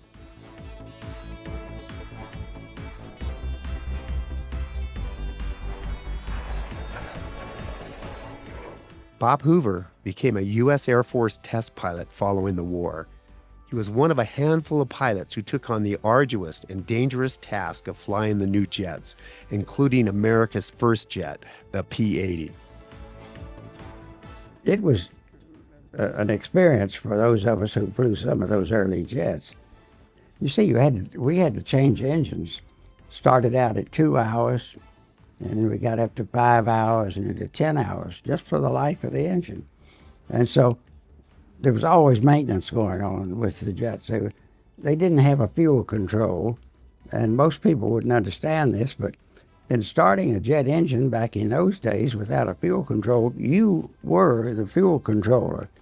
And you'd do it like this when you'd start the engine, because if you let if the RPM didn't start moving upward when you were trying to start it, you'd overheat the engine, so you glued your eyes to the tailpipe temperature and the RPM, and it would take you maybe 2 or 3 minutes to get an engine started, because then when you once got it started, to go from idle to taxi speed, you couldn't just put the throttle up. You had to ease it up and ease it back, again, watching the temperature and RPM.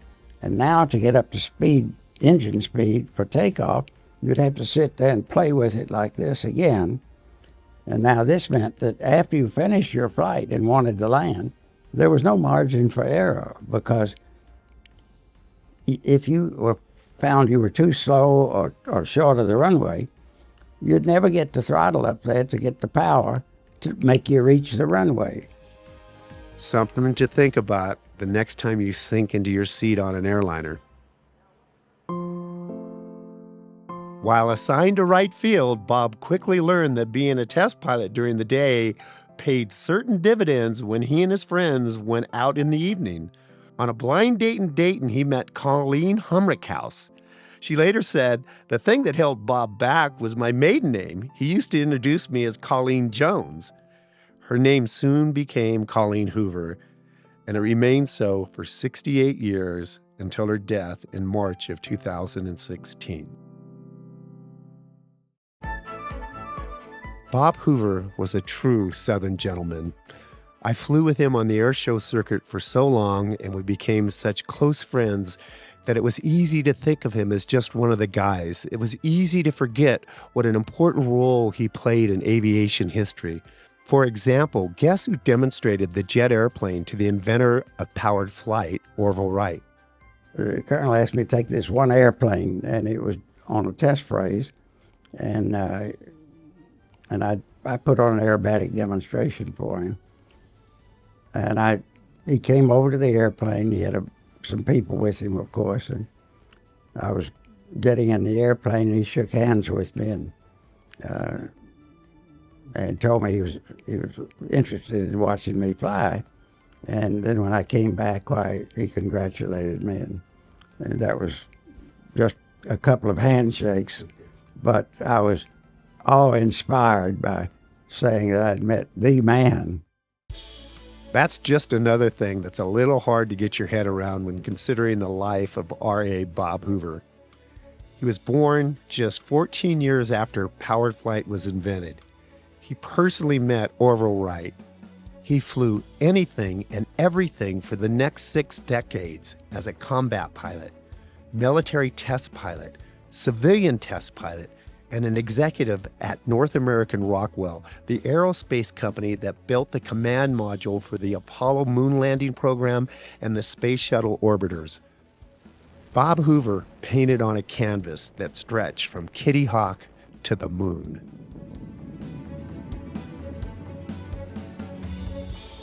Albert Einstein said, "Intellectuals solve problems. Geniuses prevent them." Preventing problems was indeed the genius of Bob Hoover. As a test pilot, he knew that any problem he discovered could be solved before mass production was begun. In the world of aviation, that meant saving lives. Bob suffered no fools and made no compromises when it came to the hard realities of building safe airplanes and flying them properly. But standing one's ground in test flight often means speaking truth to power, and that can have consequences. One of the issues with the new jet airplanes was that their engines ran on jet fuel or kerosene, not gasoline. That was going to mean setting up a whole new fuel distribution system around the world, or finding a way for the jets to fly on gasoline. After several tests of gasoline in the engines, it fell to Bob to perform an aerobatic routine for the Air Force brass. Bob later wrote, "Suddenly at 10,000 feet, the engine flamed out. He survived the crash landing with only very minor injuries." Later that afternoon, he was ready for another flight to test ramjets in a P-51 Mustang. Colonel Albert Boyd, the head of the test flight division at Wright Field, thought otherwise. He ordered Bob out of the airplane.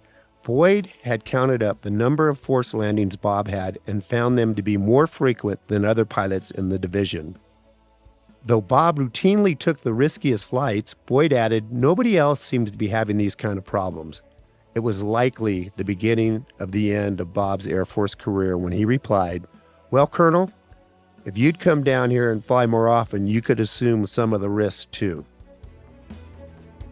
In 1946 and 47, the race to break the sound barrier was on.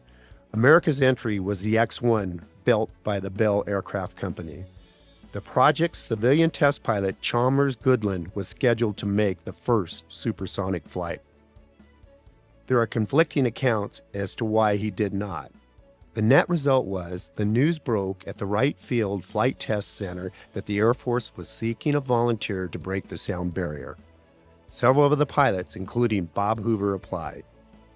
According to Bob Hoover's autobiography titled Forever Flying, Lieutenant Colonel Bill Council had chosen him to make the flight. But then Bob did a favor for a fellow pilot, a favor that changed history.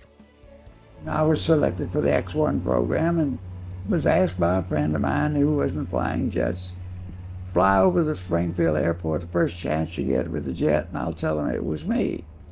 That's mistake number one. In most of the jet test flights, every ounce of fuel was consumed. But on one flight, the weather was so bad, Bob could not get accurate data, so he broke it off.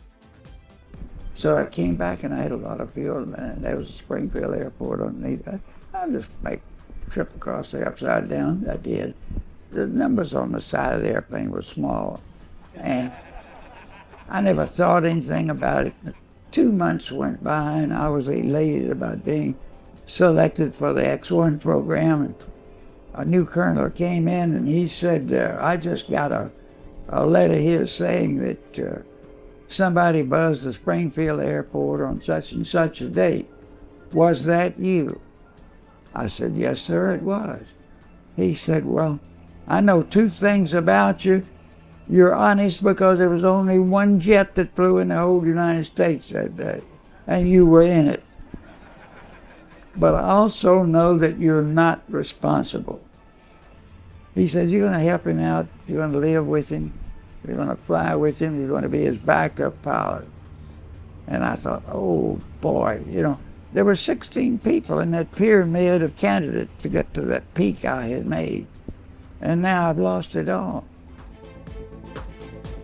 Of course, history tells us that as a result of Bob's decision, one of aviation's most significant milestones, exceeding the speed of sound for the first time, was accomplished by his close friend, General Chuck Yeager, with Bob flying the chase plane.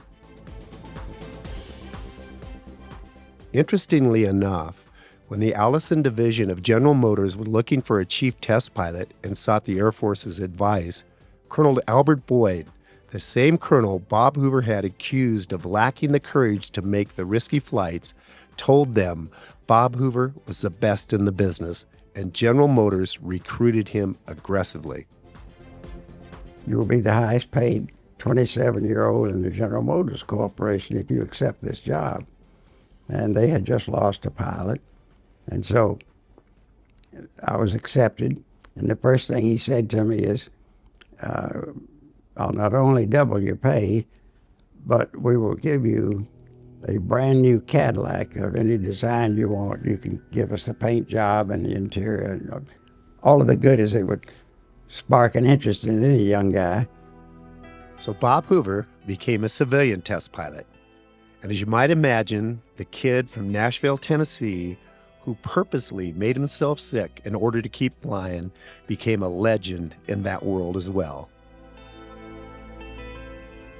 There was a reason for Bob Hoover to title his book Forever Flying. It was the tyranny of biology, age alone, that finally dragged him out of the cockpit for the final time.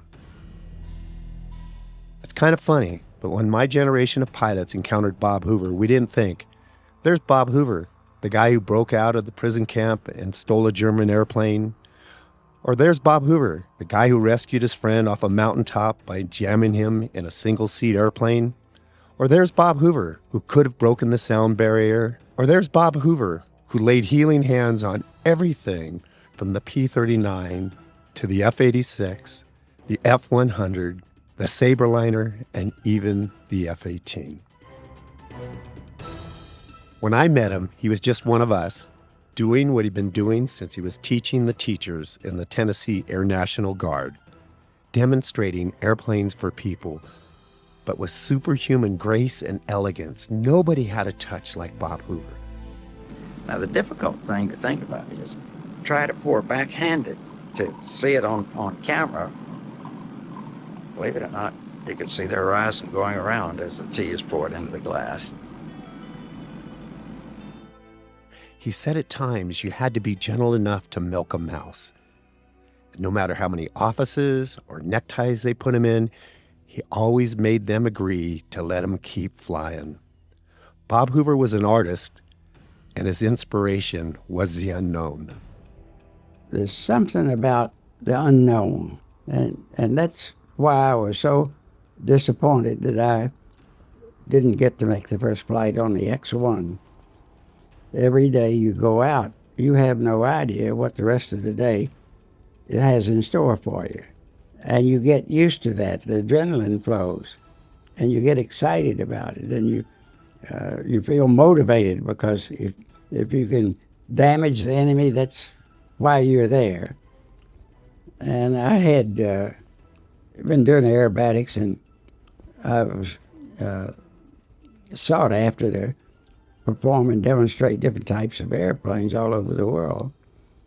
And I enjoyed every one of those flights because they were in different countries and before people that were enthusiastic about flying and wanted to know more about it. And that in itself was another bit of adrenaline flowing, because I can tell you for a fact, you couldn't imagine how many accidents I've seen in my lifetime where the pilots didn't survive. Bob Hoover's career covered an arc from the Wright brothers and Kitty Hawk to today's space age.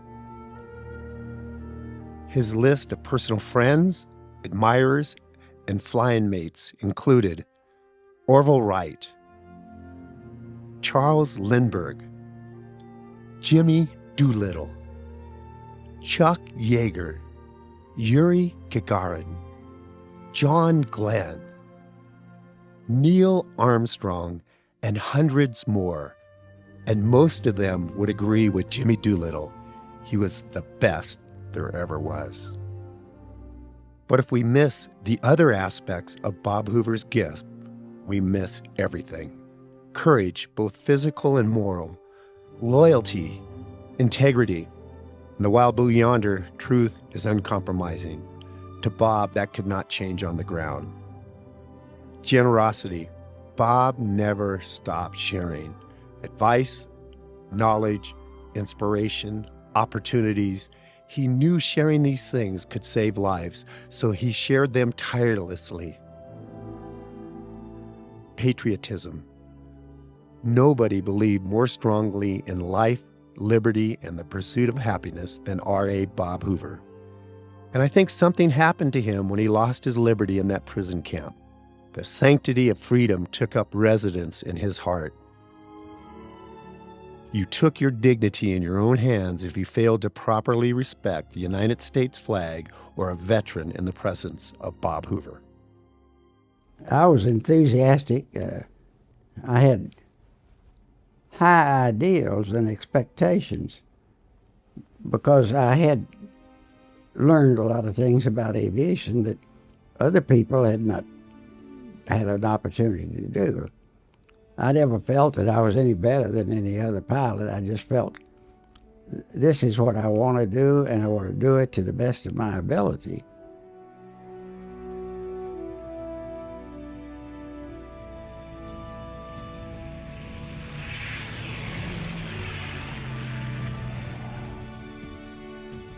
But what made my friend Bob Hoover so special and so important to aviation and the nation was not the gifts he possessed, it was his undying willingness to share them with the rest of us.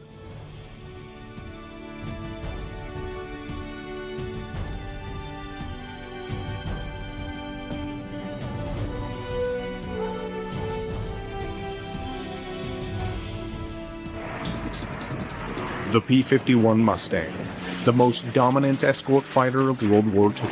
It helped blaze a trail from England all the way to Berlin for America's bomber force. Of course, the Mustang was a revelation. It was the war winner. Its creation was sparked by a mixture of genius and chance.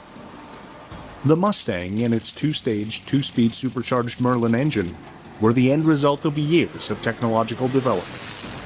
From World War I to World War II, each generation of aircraft went ever higher and faster. But the Mustang's marriage with the Merlin might never have happened. National pride delayed the coupling of these two great innovations. But a new, deadly German adversary changed everything. The Focke Wulf 190, this was really a top-notch fighter aircraft. With the FW-190 terrorizing the skies of Europe, the British and American forces swallowed their pride and joined together to create the ultimate fighting machine.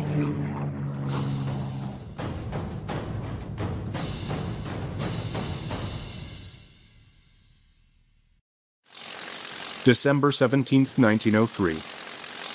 The Wright brothers' aircraft, the Wright 1, successfully takes off, initiating the dawn of aviation. Man had already taken to the skies with gliders and balloons, but this was the first time that an engine had propelled him into the air. The Wright 1's engine was a crude design by today's standards and put out 12 horsepower only. It was an inline engine, meaning that its cylinders, 4 in total, were mounted in a straight line, a layout that would inspire some of the most advanced piston-engined aircraft ever created. Though a simple design, the Wright engine was innovative. It was the first engine to make use of a lightweight cast aluminum crankcase. Every pound counted. With a heavier engine, the Wrights may not have made history that winter's day in North Carolina. Aircraft weight and power would continue to be important to the evolution of flight. World War I was approaching, and the newly formed air forces of the world needed reliable engines with enough power to sustain flight during operations.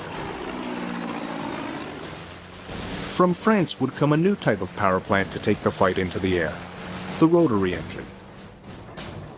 Rotary engines operated differently than the inline ones used by the Wright brothers. The cylinders were arranged in a radial pattern rather than a line. When the engine was fired up, the crankshaft remained stationary, while the crankcase and cylinders rotated around it. A rotary engine had one giant advantage over the inlines of the era. It was much lighter, and thus gave a pilot better performance during combat or while trying to evade an enemy. However, the rotary engine was not without its shortcomings. It had poor fuel economy, as it was often run on full throttle. It also provided an unpleasant ride.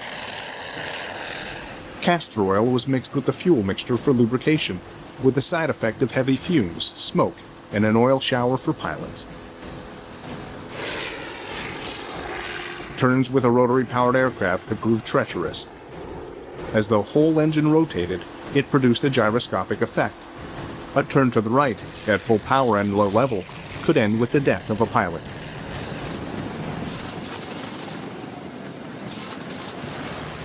Rotary-powered aircraft remained part of Air Force inventories till war's end, but they were gradually supplanted by the inline engine. Inlines based on the same principles as the one found in the original Wright plane kept improving in terms of power and performance.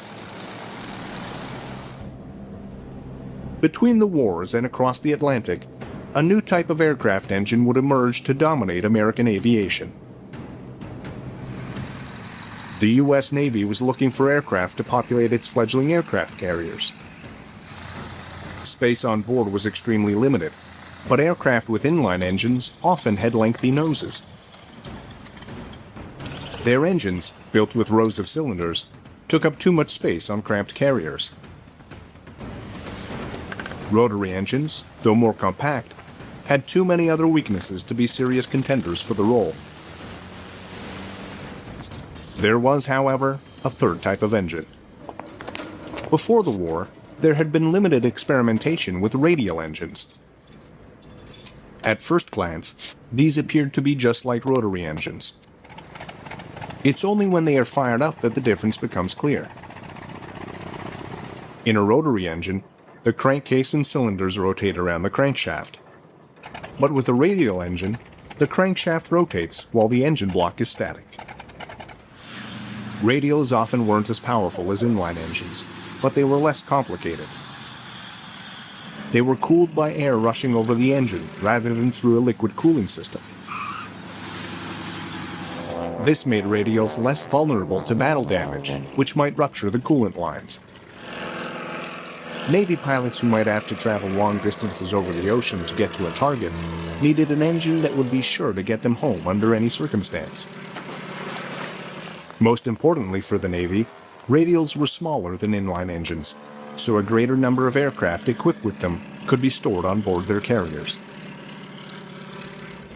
The Wright Aeronautical Corporation, a successor to the original Wright Brothers Company, used their aviation expertise to create the first reliable radial engine for the Navy, the J-5 Whirlwind. The J-5 was put on display for the entire world to see when Charles Lindbergh crossed the Atlantic in his Spirit of St. Louis in 1927.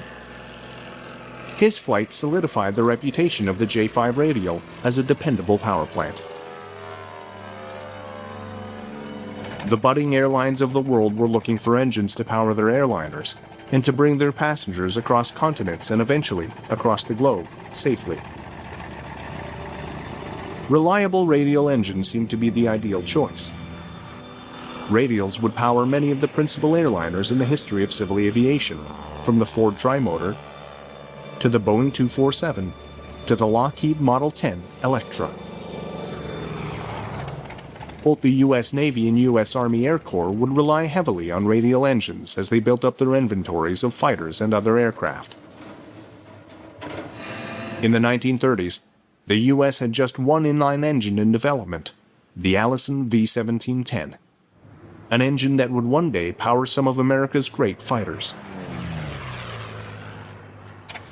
At the time, relying on radials seemed a prudent decision, but in the years to come and in the battles ahead, it will leave the U.S. playing catch-up with their allies and enemies in Europe.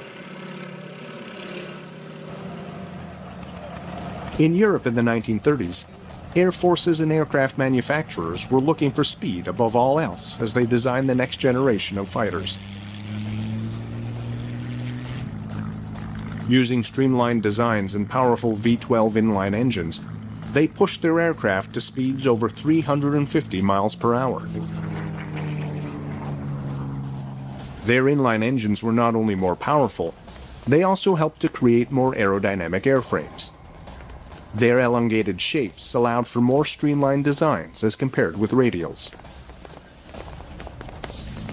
Inline engines may have been more vulnerable to attack due to their complex liquid cooling systems, but no matter how durable a radial engine is, speed kills in a dogfight. Inline engines were built to provide just that.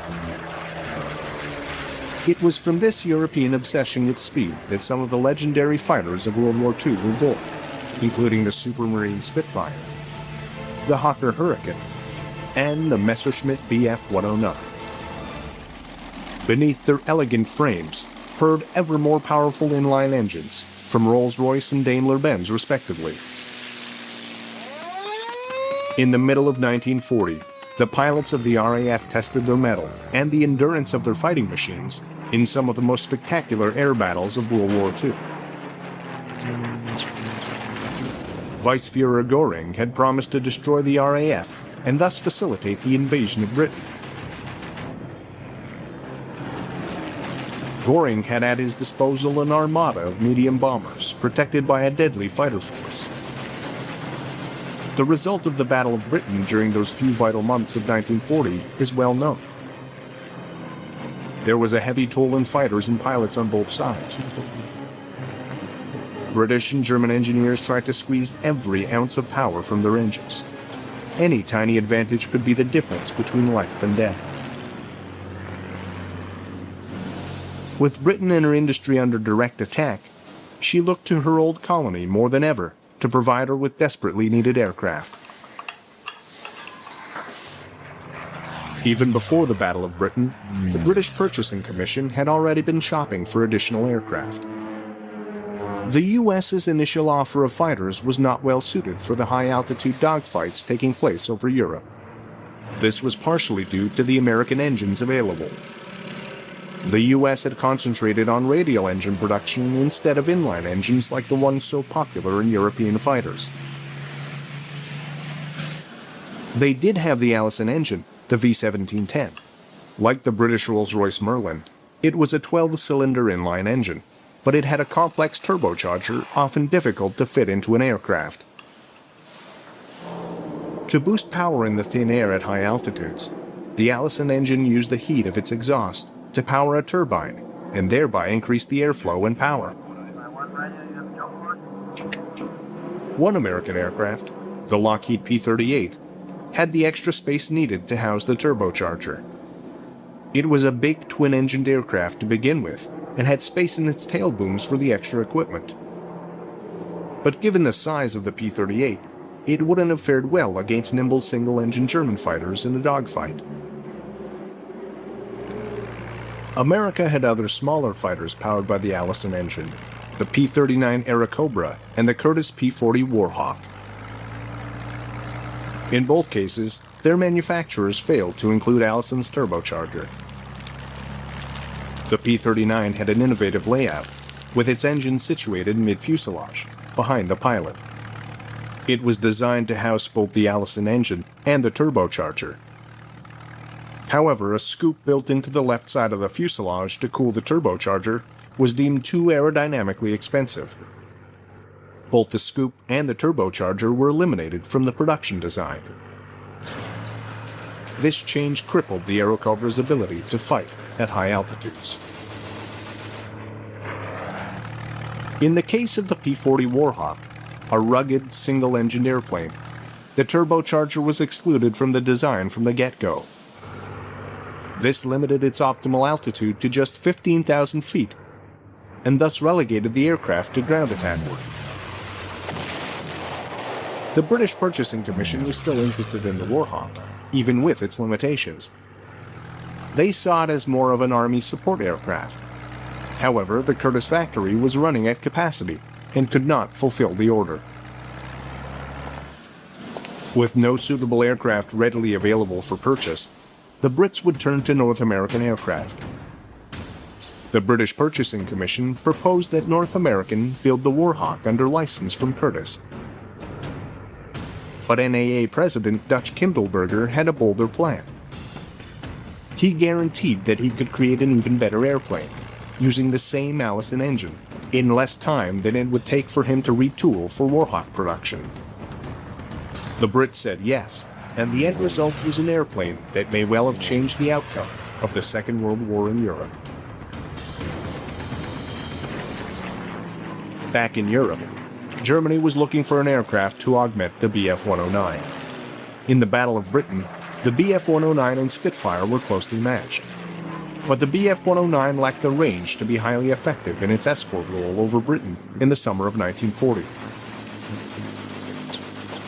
The Luftwaffe had a twin-engined escort, the Bf-110. It had the range to be an excellent escort, but it lacked the maneuverability to defend itself or its charge in a dogfight.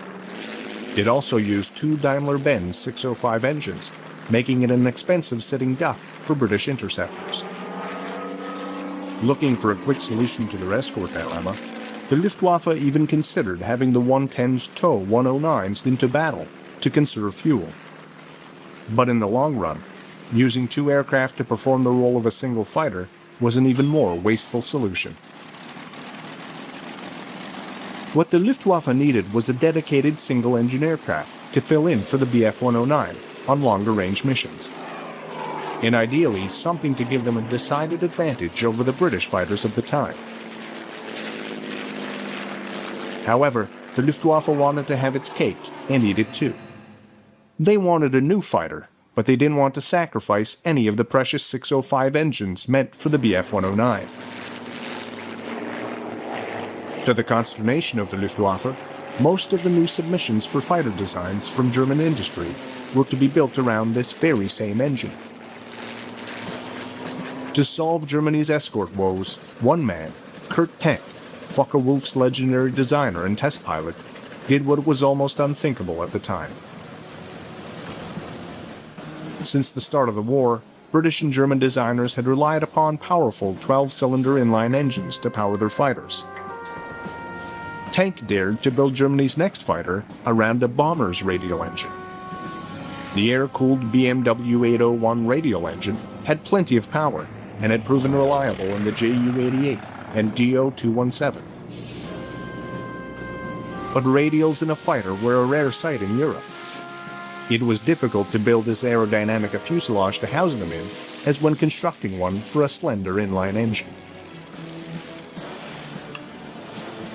Though an unconventional design track, Hank saw two reasons for encouragement.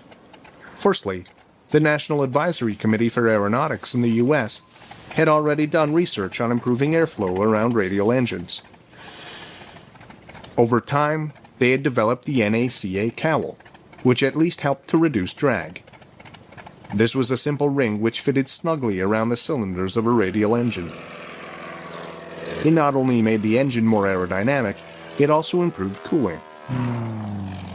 Secondly, Tank observed that the US and Japanese navies were employing several modern carrier aircraft, all with radial engines. Aircraft like the F-4F Hellcat and the Japanese A-6M The lightweight Zero had been almost unstoppable in the early part of the Pacific War. Tank had continued to explore ways of improving his new radial-engined aircraft and reducing the drag effect, although some say his greatest task was selling the radial idea to the ministry. If that was the case, the bureaucrats must have been quickly won over by Kurt Tank's first prototypes. Given the designation the Focke Wulf 190, and unofficially known as the Butcher Bird, the Luftwaffe's latest fighter was rushed into production. Fortunately for the Allies, the FW-190 arrived after the close of the Battle of Britain. In the summer of 1941, 5 Mark V Spitfires flying over the south coast spotted several radial-engine fighters in German markings. At first glance, they were mistaken for US-built Republic Lancers. It was a deadly case of mistaken identity. The aircraft were, in reality, early model FW-190s. The Spitfire pilots who survived the ensuing battle lived to tell just how quickly their comrades had been lost. But Britain's greatest loss that day was not pilots or planes. The battle marked the day Britain lost air superiority to the Luftwaffe. The RAF had to do something, and fast. All eyes looked to Rolls-Royce, manufacturer of the Merlin engine, the power plant of the Spitfire, Hurricane, and so many of Britain's great planes. Although the company had the next-generation engine, the 12-cylinder Griffin, in development, it was well over a year away, more than enough time for Britain to lose the war. Earlier, there had been some thought given to modifying a few Merlin engines for experimental high-altitude work to be executed by a Wellington bomber. It was little more than an idea at the time, but in Britain's hour of desperate need, Rolls-Royce engineers worked night and day to test the concept. Merlin engines were already supercharged. An air compressor mechanically attached to the rotating camshaft increased the airflow to the engine, allowing it to burn more fuel and to boost performance. Rolls-Royce engineers had theorized that adding a second supercharger could give the engine even more punch during high-altitude work. Might a two-stage supercharger help the RAF reclaim air supremacy? The end result of the Rolls-Royce experiments was breathtaking. It was almost as if the two-stage, two-speed Merlin was an entirely different engine, when in fact it was just a modification. When the double supercharged aircraft, dubbed the Spitfire Mark IX, finally arrived in June of 1942, the RAF had a rare opportunity to test it directly against a captured FW-190. The test results were far different than the day a group of unlucky RAF pilots ran into a flock of butcher birds. The two aircraft were virtual equals in terms of performance. Captain Eric Brown, who had flown a captured FW-190, had a chance to test the new Spitfire 9 against the German aircraft in live combat. I'd flown the 190 quite a bit, so I wasn't too frightened. I reckoned I knew what that aircraft could do. and I knew what my spit could do, so I thought, well, I can handle this guy. Hoping he was somebody just out of training school. But no, I picked somebody who really knew what he was up to. And we had, I would say, a toing and froing over France. But neither could get a draw better than the other. We finally realized, as both of us, we run out of fuel. We waggled our wings at each other and departed. And I realized this was really a top-notch fighter aircraft. The RAF had leveled the playing field with the Luftwaffe, at least for the time being. But what the RAF really needed was an aircraft to give them the upper hand. The new Merlin's greatest contribution to the war was still to come, when it was mated with an extraordinary aircraft of American design. Back in the U.S., North American Aircraft had continued to work on a Warhawk substitute, which met the specifications laid out by the British Purchasing Commission. They had specified that the airplane be powered by an Allison engine, that it cost less than $40,000, and that it be armed with 4 .303-inch machine guns. North American answered with the P-51 Mustang. It featured an advanced laminar flow wing for good aerodynamic efficiency and a wide gate undercarriage for safer landing. Pleasing to the eye and to fly, although mainly at lower altitudes, the new arrival quickly gained respect from pilots and ground crews alike. There were some concerns about how the Mustang would fare should it be forced to ditch while crossing the channel. During a water landing, its air scoop, located beneath the fuselage, might flood the aircraft or cause it to overturn. Water tank tests at Saunders Row were initiated to perfect the techniques for ditching the aircraft.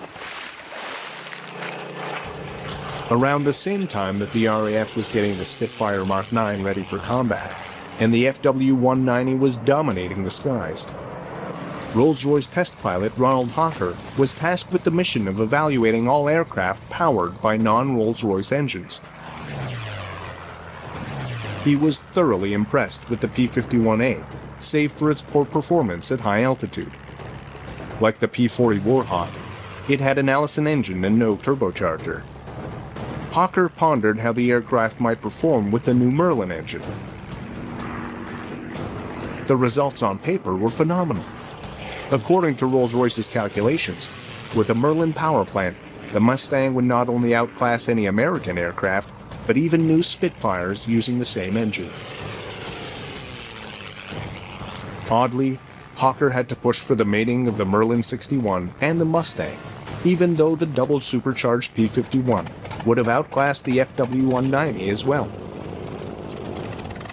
Hawker finally arranged for the marriage of the two great inventions, and test trials confirmed his hunch. The Mustang was a war winner. The main challenge was to produce enough aircraft and engines to reclaim the skies of Europe. North American would tweak the Mustang design to accommodate the Merlin 61 engine.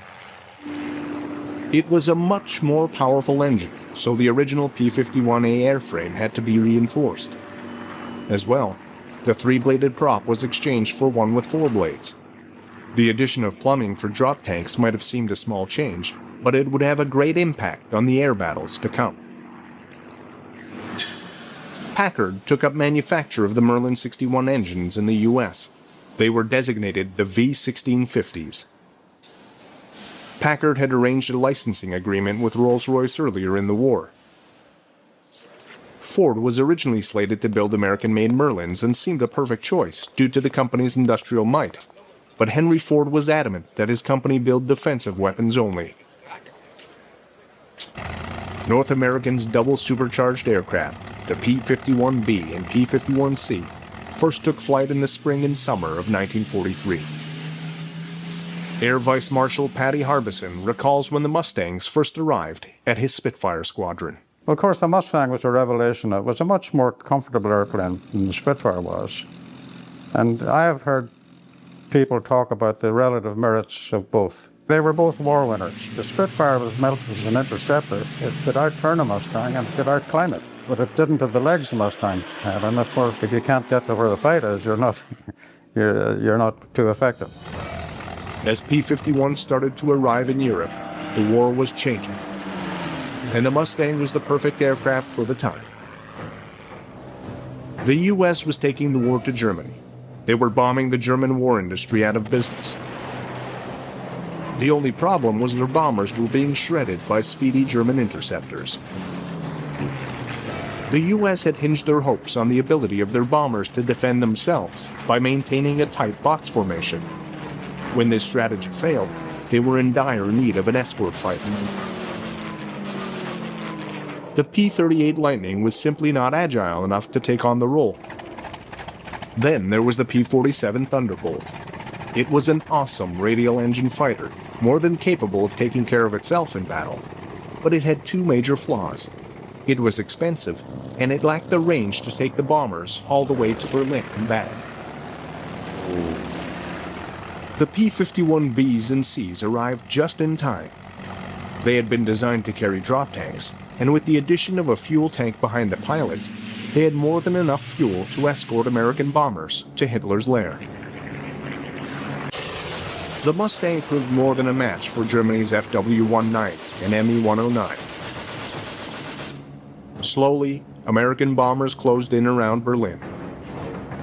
Suddenly, the Germans found themselves playing catch-up. Kurt Tank's FW-190 with a radial engine found it difficult at higher altitudes where the bombers roamed. Tank swapped its radial engine for an inline. The long-nosed aircraft was nicknamed the Dora. The Focke Wulf Dora, the later Dora, was a magnificent fighter with an engine change, not really any structural changes other than those to accommodate the engine. But what it meant was, here was an airplane that could keep up with the hunt as the years of the war progressed. So from 1942 right up to the end of the war, the Focke Wulf 190 was in the top grade of fighter or fighter bomber. The P-51 Mustang also continued to evolve as mechanics and engineers incorporated changes based on the feedback of pilots who had tested the plane in battle. Its canopy went through several permutations. The British swapped the original one for a sliding Malcolm hood, similar to a Spitfire's for improved visibility. The P-51D, the definitive version of the Mustang, had a bubble canopy, which offered 360 degrees of clear view. North American also upgraded the D's firepower. It had 650 caliber machine guns compared to 4 in earlier models, and it had solved the problem of gun jamming during hard turns. The fuel tank situated behind the pilot may have increased range, but it created other issues. The plane had poor directional stability when the tank was full. To counter this problem, engineers added a small dorsal fin in the D model. These and other improvements would help the Mustang blaze a path to Berlin for America's bombers. Reichsmarshal Hermann Göring, commander of the Luftwaffe, was quoted as saying, "When I saw Mustangs over Berlin, I knew the jig was up." When the European war had come to a close, the battle still raged in the Pacific. The Mustang was the best escort available, but even with its incredible range, it could not accompany an aircraft like the B-29 Superfortress on extended bombing missions over Japan. The expanses of ocean were too large. The engineers at North American struggled with the problem of stretching the Mustang's range. Their solution was a Zwilling or twin Mustang. By fusing two Mustangs together, they hoped to dramatically increase the range of the Mustang while retaining its excellent dogfighting abilities. The new Mustang, the F-82, had an incredible range, 2,000 miles. Though the prototypes were powered by Packard-built Merlin engines, the U.S. Army Air Corps was adamant that the production version be totally American-made. Unfortunately for the F-82, without Merlin engines, it was not the same aircraft. When fitted with the Allison V-1710-100, its speed dropped and high-altitude performance suffered. It was one of the few cases of a prototype outperforming the production model of an aircraft.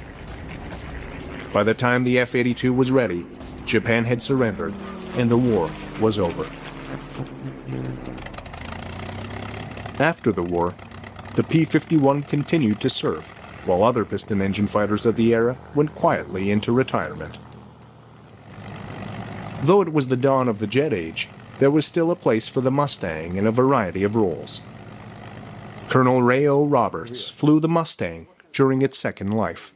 At that time I was flying what they call the F6, which is a P-51 with cameras, also had guns, and you could have the bombing and gunnery capability.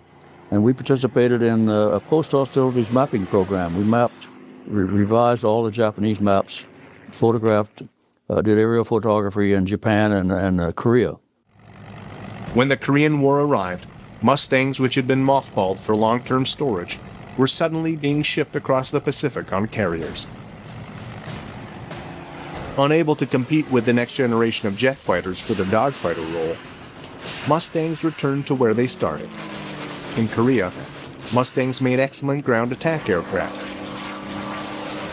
They didn't have the speed of jets, but they had the endurance to make it from Japan to Korea on bombing runs.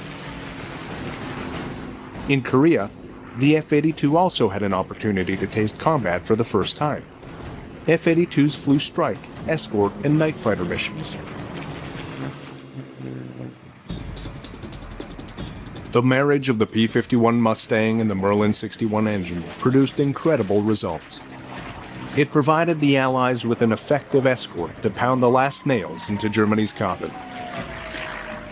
Perhaps the most amazing thing about the P-51's stellar career is that it might never have happened.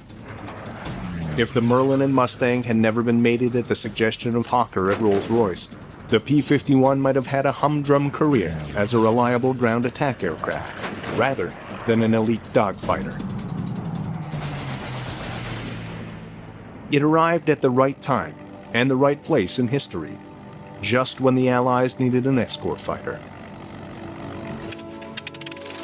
The P-51 was the end result of years of aircraft and engine development.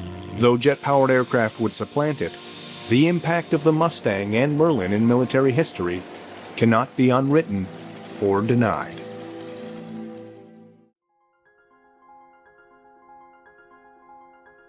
Aviation, the art of aeronautics, began with the dreamers, inventors, and daredevils who dared to defy gravity. The journey of aviation was nurtured by pioneers like the Wright brothers, whose first flight marked a historic milestone. The role of aircrafts in world wars was groundbreaking, dramatically changing warfare strategies. This initiated a technological evolution in aviation, transforming the simplistic wings of a biplane into the thunderous roar of jet engines. Let's journey through the ages of aviation. Behind every great aircraft, there were great minds. These visionaries, like Sir Frank Whittle, the innovator of the turbojet engine, redefined air travel. Then there's Skunkworks Kelly Johnson, the genius behind the SR-71 Blackbird. His designs combined speed, stealth, and power, crafting machines that dominated the heavens. The contributions of these pioneers have left an indelible mark on the canvas of aviation, shaping the course of history and inspiring generations of engineers and aviators. Each epoch in aviation history gave birth to extraordinary aircrafts, each with their own unique features and roles. The Lockheed SR-71 Blackbird was a marvel of speed and stealth. The F-105 Thunderchief, a supersonic fighter bomber, was vital in the Vietnam War. The P-51 Mustang, a long-range fighter, was critical in World War II. The P-47 Thunderbolt, a heavyweight fighter, was used extensively in the same war. The A-10 Thunderbolt II, the Warthog, is a close air support icon. The Messerschmitt Me-262 marked a leap forward in aviation technology. Each of these game changers were instrumental in their eras, and their legacies still resonate today. Beyond the game changers, there are those that have transcended their practical roles to become icons.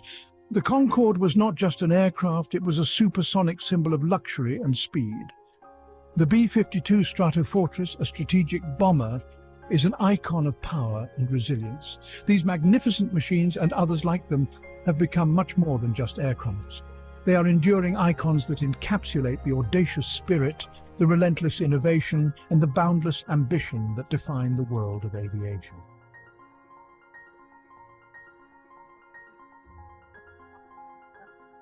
For more amazing aerial footage, and to join us in this incredible journey, check out the DroneScapes YouTube channel. If you enjoyed this video, please remember to like and subscribe. And as always, thank you for watching.